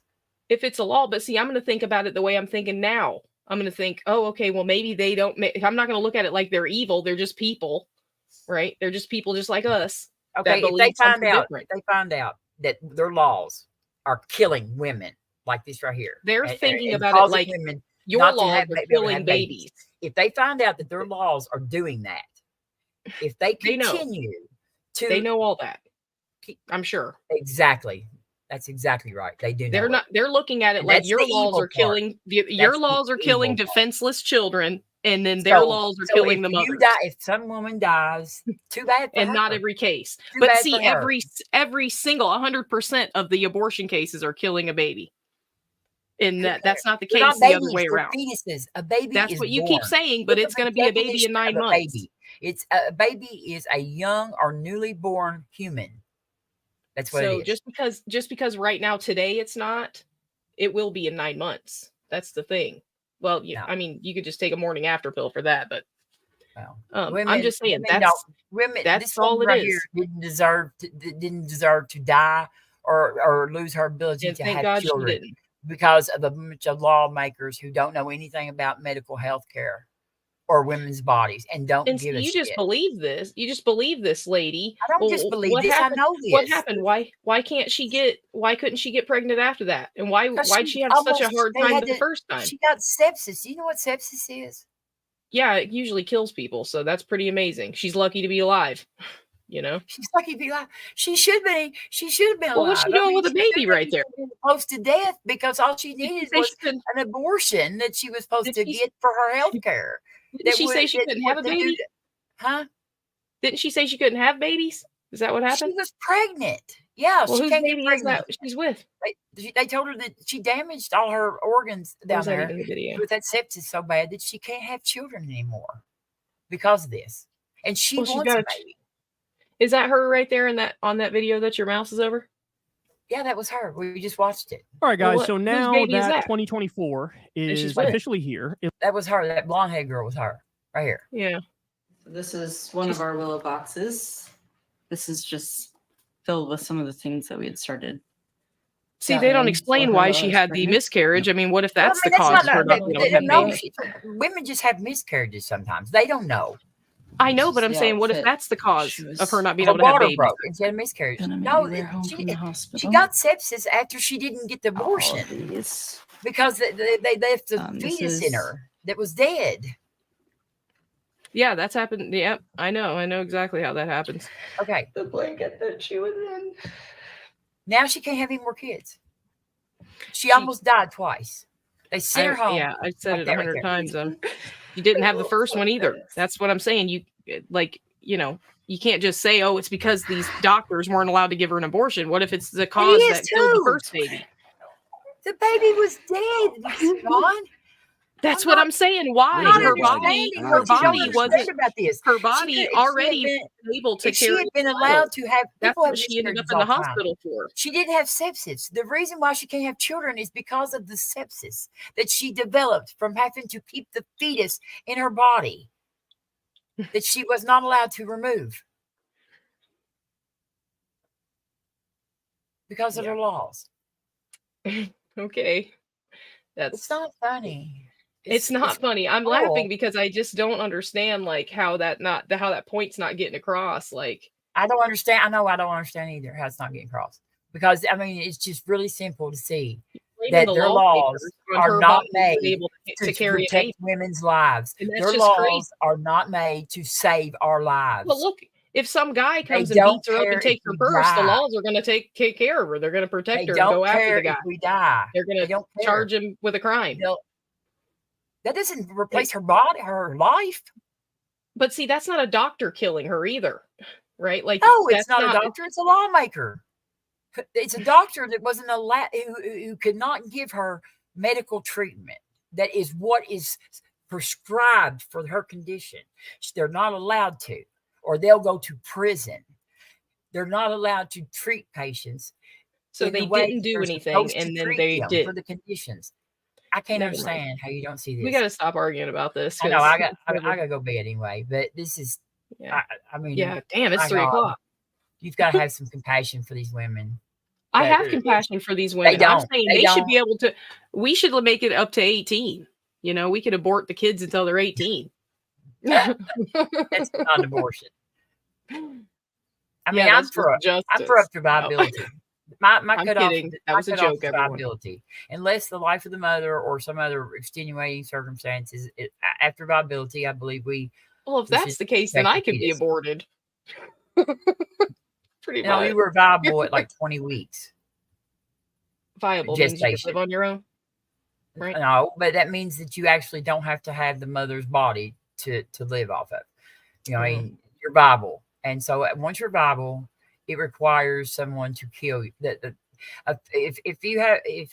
somebody gets an abortion after 20 weeks, which Roe versus Wade didn't allow, unless there was something like wrong with the baby, you know, or something like that. Roe versus Wade didn't allow you to get abortions past viability. That was the law. That was the cutoff. And so once you're viable, though, I really do believe you should have rights. You should have protections, and we actually have the capability we have the capability to make artificial wombs.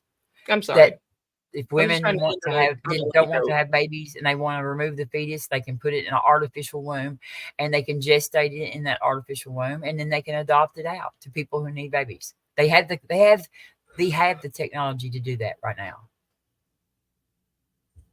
That's a lot of work when you just leave it in the mother, right? If the mother doesn't want it, though, it's her body. She shouldn't have to leave it in there. We can take it out and put it in the. I hate hearing that. That's tragic. If the mother doesn't want their baby, I mean, think about that. That sounds terrible to me. I don't know. It just strikes me in a really friggin' harsh way. You know, a mother should want their child. And I know that they don't always want them, and they treat them bad. And some people kill their own kids. I know all that. But I'm just like, that shit hurts my feelings. We should go ahead and make her have it anyway, so it can just live life being mistreated and neglected. You know, sometimes you get a raw deal in life. You know, I can't, it's not, I can't change that. I can't do anything. And I'm not trying to. I'm saying that it's, why it's sad. Why not just take it out and put it in an artificial womb and adopt it out, and maybe it won't have a well, who's going to pay for that? Who's going to pay for all that? See, it's all about what's money. The mom doesn't want the baby. See, so there's the thing right there, the money thing. See, I mean, well, it has to take money because people aren't going to do it for free.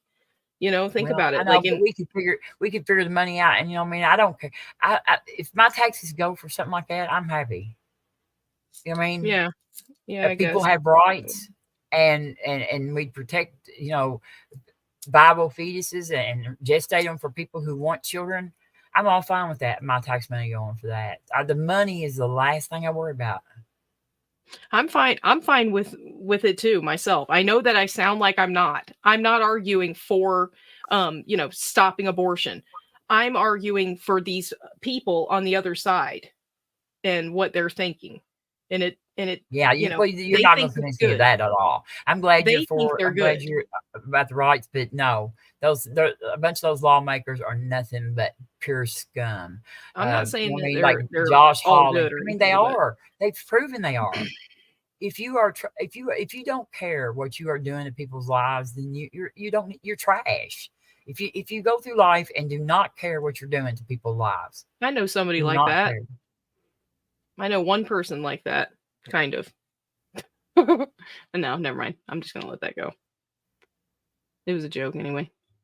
Abortion's gonna be on your ballot in Florida. Are they still doing it here? I don't know. Yeah, it's going to be on ballot in an election in November. It's going to be on the ballot in Florida. And what's his name? Who's the guy that we have here? The governor. DeSantis is the governor. Yeah, but he's definitely gonna. It ain't nothing. It's not. He can't do anything about that. This is the Supreme Court of Florida ruled that it has to go on the ballot. So that he's not got no. He's not got no. It will be on the ballot. It's going to be on the ballot. Kentucky, they won't put it on our ballot, but the ballot initiative in Florida. He was trying to get. He was trying to get people behind killing pedophiles. Ones that that are really harsh, like young children and gruesome. Just putting them to sleep. I mean, those people need to put away, but I'm against the death penalty. I'm against Yeah, the well, death. think about it. Think I'm about how much against we the got to death pay for them penalty. to live. It's cheaper to keep them It's for life locked up than it is abortion to is the execute death them. penalty. Look It it is the up. freaking death penalty. Look it up, Mr. Mod. It costs Look up more to what? execute a person. Google it. It Then costs to more take to. care of them for 100 years. I've looked I mean, into come this. It on. costs more to execute. It will tell you that. It They need costs health more. care. They need Facts health care show in it costs prisons. more to Food. execute a person. It costs more to execute a person than it does to keep them in jail for life. I mean, how much And is it's it? not and besides doesn't even that, make it's not sense. about money. I mean, It's if life absolutely. is precious, then we don't have a right to take anybody's life. Well, what the hell? That's the whole point of abortion. That's what they're arguing on their side. These are innocent That's a person people. that's not even born. That's Oh my God, that is Robin. somebody that's living off of somebody else's body. Yeah, I heard you call it parasite or something, which it is a parasitic a relationship. Now, if I called uses your criminals nutrients. parasites, then it would be bad. And they literally are parasites. You know, murderers and robbers and such. You know, people that are in prisons, not good, right? Like there's an innocent person thrown in there once in a while. There's always an innocent Once in person a while, there. you think just once in a while? Oh well, No, I'm wait a sure minute. it happens a lot, think but I'm sure what the about all the majority. people that you said the women, all the women lied? I thought there was like all kinds of rape people that were accused of rape that were innocent. Well, yeah, I'm talking about people in prisons. Well, I mean, they put people who get accused of rape in prisons. There's tons of people that are accused of rape that are never put in jail. You know, like I was just saying, people that are accused doesn't necessarily mean that they are, and just because they're not accused doesn't mean they're not, right? Because sometimes people just have a lot of power, or some people are scared. I don't know. You know, I don't know, but that was what I was talking about earlier. But I'm saying, right here, you know, cost. The death penalty is far more expensive than a system utilizing life without parole sentences. Think about the death penalty. Here's the studies right here. Here's the what facts. are they doing? These are facts. Studies, dated facts on studies. What do you need to do a study for? These are reports on how much it costs. Go up there. How much does that lethal injection cost? Oh, about $30. Well, I can get some shit up underneath my sink that'll make it cheaper. Mod. But we have facts here that shows it. Analysis of economic costs of capital punishment. Let's see right here. Okay, it says an Oklahoma estimate capital case cost $110,000 more on average than a non-capital case. So what it's saying is if arresting a person and putting them in prison for life, or arresting a person and execute them, it costs $110,000 more for the person. It says a death penalty cost $1.26 million for the death penalty, which is freaking stupid because it costs like what, 30 cents for a bullet or something. We don't use bullets. Yeah, which would be totally much easier and less creepy. Okay, but right? somebody like has to shoot. Somebody has to. It's because it's not healthy for the person that has to pull the trigger. Well, they can't find. You know, I mean, I watch the hell's that show? And it's barbaric. It's okay. This is I crazy. don't believe in the death penalty. I mean, that's why I said. That's why I always say for a pro-life murderer, people crack me up for a because they freaking all worry murderer. about fetuses, but then nobody else's life matters. I mean, what the hell? People, okay, first of all, a person that's accused of murder and that is being put to death has went through the justice system and has been found guilty. They're still a human, and it doesn't happen a lot. They're still a right? human Like, being. I mean, I don't want them. I don't want them in life society, in prison, but they're still a human. So then the person's family that had their family murdered has to pay for them to have room and board for the rest of their life. They're still human. And It costs more to execute them than it does to keep them in jail. The but money I'm saying argument it's is stupid. gone. The money argument's gone. I mean, I don't know. I haven't looked that part up yet because I don't promise you, understand how that. I've looked it up a lot of times. I mean, they do treat them like animals in there, of course. So I mean, that we should just let them out then. But we should just not even have prisons. Some of these people can't. Yes, we have to have prisons because some people aren't safe in the community. Because we have to keep. Some people should be better off. The whole freaking population would be better if a serial killer is put to death. is all I'm saying. No, it don't help me. If it doesn't do anything for me, if a serial killer is put to death, what protects me is him not being in society. Yeah. So you got to put. I'm not fond of the death penalty. I think it's barbaric. I do. I think it doesn't make sense I to don't me think though. our government should ever have our government should never have the right to kill its own citizens. They shouldn't have the right to kill babies either. And That's you can say they're not babies all you want. A baby automatically dies. If it's not viable, it will just die on its own naturally. Yeah, I know. Because that's why it requires no killing. And it's living off of a woman's body. And if someone comes into my house, if somebody comes into my house and rips my arms and legs off and pulls me out of my house, that's still murder, right? Like the baby, the fetus, whatever you want to say. That is not what abortion is. It doesn't matter if they're pulling them out of where they're growing, where they're growing. They don't even have pain. They don't even have pain sensors yet. You don't know that. How can you say that? Yes, we do. We know when fetuses develop. Did a fetus say that? We have embryology, which is the study of embryos, and we're never going to agree on this. We should just drop it. I know, because there's facts that are real that we know about things, about when parts of bodies, they can't feel pain because they don't have the sensors and the nervous system to feel pain. I mean, you don't feel pain without a brain and without a nervous system. That's how pain comes. You feel pain because something. Say you burn your hand, your pain sensors in your hand, and those pulses go all the way up your nervous system to your brain, and your brain. So you can't even fight back. You can't even fight back yet. And then it sends back. You don't just feel the pain because of the pain. You feel the pain because of the processes of going to the brain and interpreting that and sending it back down. What about the pain I feel that's not physical? They don't have anything else. There's nothing else there. They don't have any brain.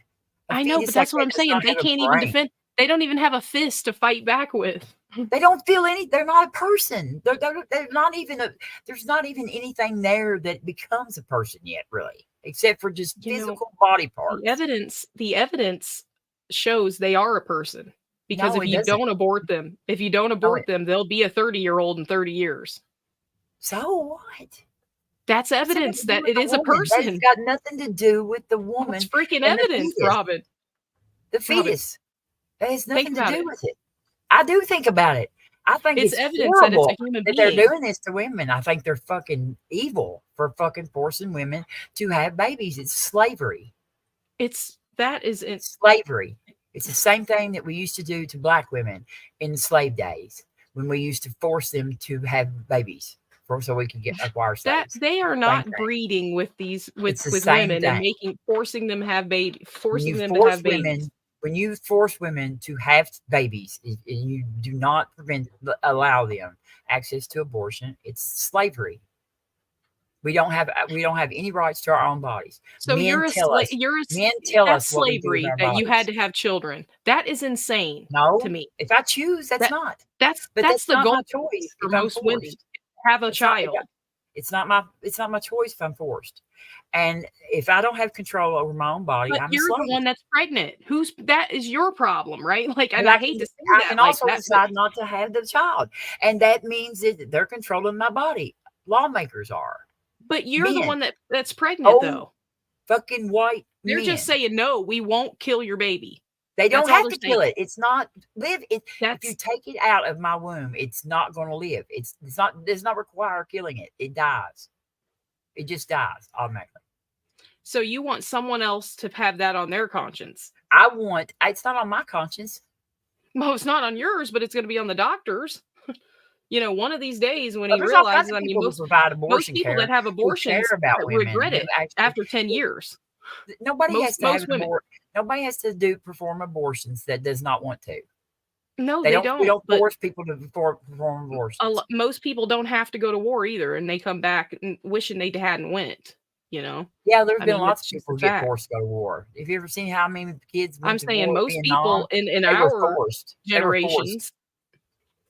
I mean, Miss Amon, there's women out there who are abortion providers who are fighting for women, who are Yeah, fighting the for the right satanic to temple bodily provides autonomy because they know this is abortion going to too. kill women.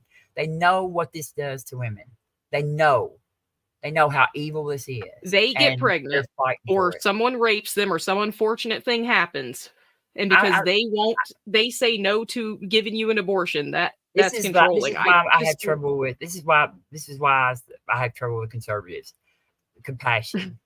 It's like compassion. We have compassion for the unborn. No, That's I the thing. know. There's I two know. people involved. But Two people, okay, and one of them when the pregnant baby's somehow. born, they don't want to feed it. They don't want to. They don't want to. They don't want to Why do anything doesn't the more freaking after it gets mom want to born. do that? They Why? don't. Why? That's They don't wanna horrible do that the nothing. mom wouldn't do that. Okay, what if You the know? mom can't? What if the mom can't? She's poor and she can't. That's just the way it is. That's her shit. That's her situation. It doesn't matter what it should be or Well, I'm anything else. sorry. That's it. I'm sorry about That's that. it. It's she's poor and she can't afford to feed it. You're sorry about what? Where's the compassion Well, I mean, though, I'm about that? well. I'm talking about an innocent, defenseless person. Okay, no. But you still though. I mean, you're saying that you've got compassion, but then the baby's born. Where's the compassion? The child's still just as hungry. It's a human life. Okay, Robin. it's just as hungry when it's born. It's even more of a human life after it's born, actually. Okay, so I can't argue about this anymore. We're just going around in circles now. I just think you need to.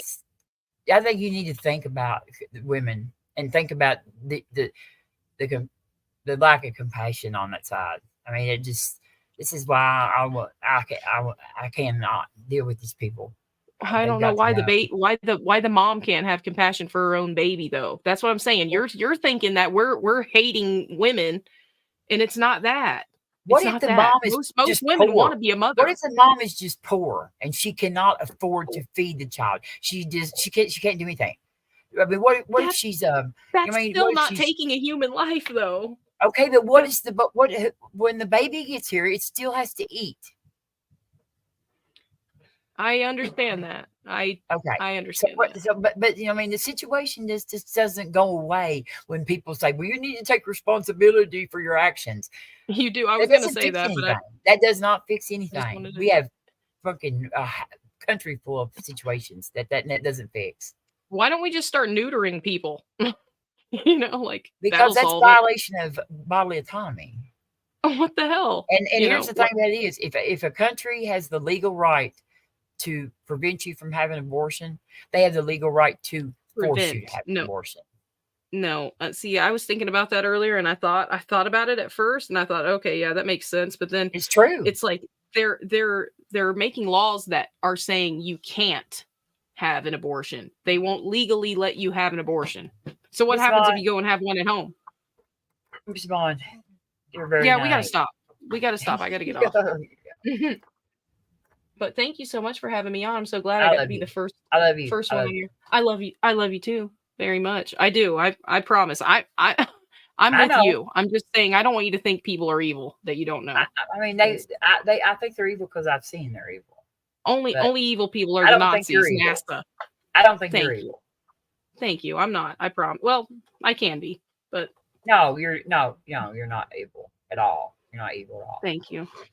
And then also I wanted to say my channel, I hid my channel trying to fix it again. So if anybody was wondering, because I know everybody was I had a couple people ask me about my channel, so I just wanted people to know it didn't get taken down or anything. Because so you just hid it for a while. Yeah, I'm gonna put it back up tomorrow. I was gonna try to let it go like 24 hours if I can. I'm gonna take this down. I'm not gonna leave this up. Or I'll put it private. I'll put it on private then. You can probably see it, or I'll put it on where you can see it. I mean, not everybody needs to see it. It'll be unlisted. I actually think it's a great discussion we had, and I think we really kind of went on both sides a little bit. So I think it's. Well, I mean, everybody knows my position anyway, so pretty much. Yeah. Already, I've had my position for long, long, long time. Yeah. Hey, and I'm with you. I'm with you. I'm just saying this is, what other people are thinking, So Well, I I really agree. don't. All I worry about is the lives that are being destroyed by this.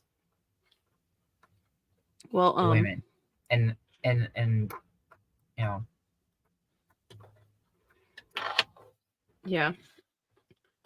Well, like I was saying, I agree with it. Let's do it up until 18. I'm just that's kidding, by the murder. way. That was a joke. Yeah, I know. Yeah, I know. That's a joke. Nobody wants to hurt their bratty kids. Oh well, Trump says that the Democrats want to make abortion legal up till after it's born.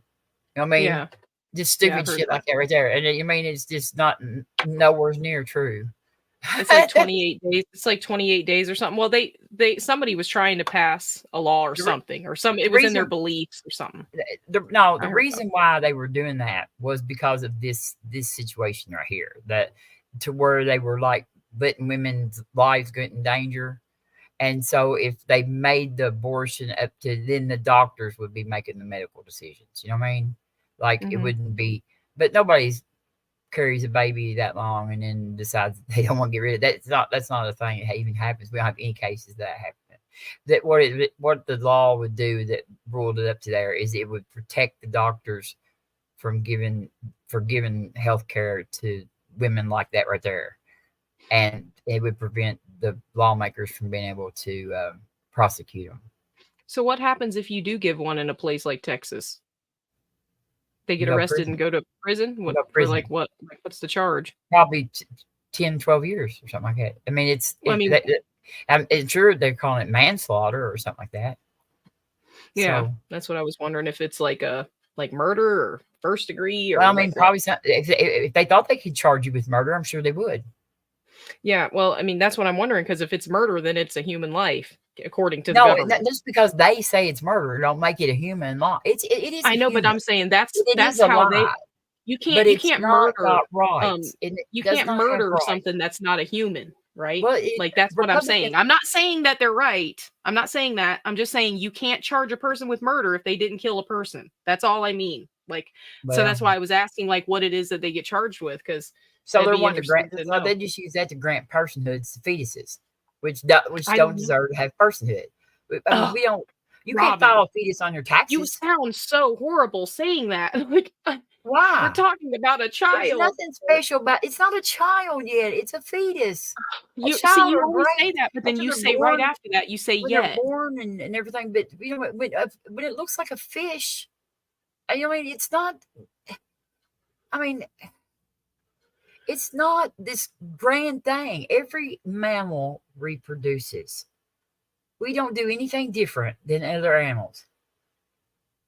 I mean, you're basically saying that our kids are not special.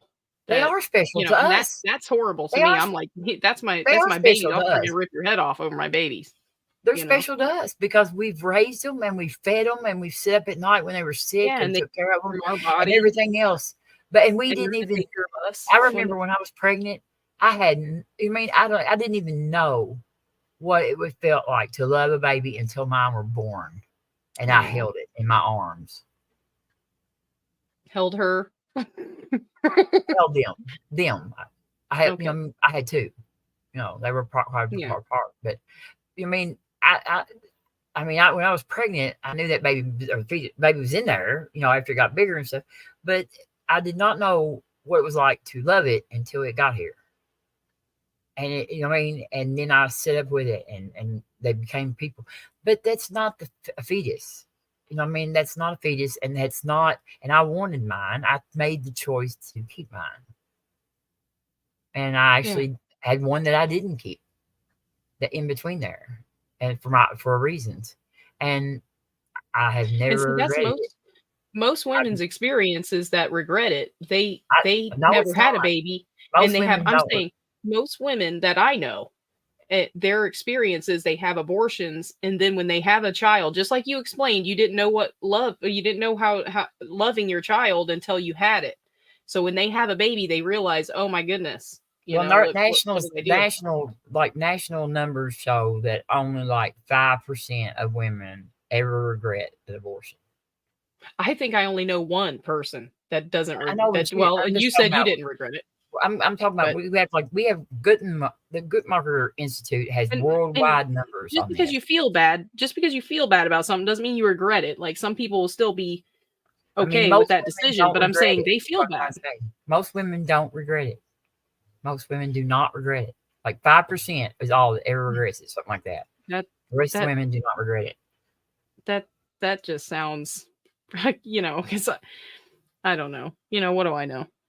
I only know how I feel, and I'm not the perfect mother. I can tell you that. Like I'm making abortion jokes about after they're born, but But which you're not. I'm just kidding. You're I'm kidding. kidding. Yeah, Yes. so you But make jokes all you want. yeah. Yeah, well, some people will take me serious and they'll be like, this Christian wants to murder, her kids, which is so stupid, but it's usually people that don't know my humor, so I just want to point that out. But All right, I love you. I yes, I love you too. I got to get off here.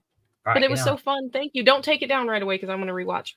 All right, it All right. wasn't fun. I know it wasn't fun, but It was fun. It was wonderful. I had a great time. it's a hard subject for me on this right here Yeah. because I'm sorry. I don't mean to upset you or anything. No, I'm dealing with it all the time anyway. I mean, because I protest for this. You know what I mean? I write Congress people over this. I fight for this. I fight. Well, I'm with you on it. I think that we should just let people do what they want. I agree with that. And I think that's how the Lord would have it too, because that's what he does. That's free will, right? That's why the world's in a mess right now. Is because we all can do what we want. And I believe in that, and I think that we should. And there's people out there that'll perform, and they should just let them do it and stay the hell out of it. I believe, and I agree with that. I'm just saying they're not evil. They're thinking about it different. That's all. Just like they think you're evil and you're not. You're thinking about it because you care about people too. So yeah, but they're wrong. They're wrong. I'm not evil. I care about women and lives. And I know they're wrong. They don't care about anybody's lives. They don't care about If I women's ever- lives. And they don't care about those. If I ever meet, listen, if I ever meet any of them guys, I'm going to tell them off. Just like I'm going to argue with them, just like I'm doing now. She's not evil. This is how she's thinking about it. You don't have to take it from me. You can, you know what I mean? You don't take it from me For to them anybody because that's I don't like care you. what them people think of me. I think they're evil. I mean, I think that these people they don't care about pieces. They don't care about women. They care about control. And they want some white babies born to work. I love you, Robin. Right. Bye. Bye. Bye, y'all.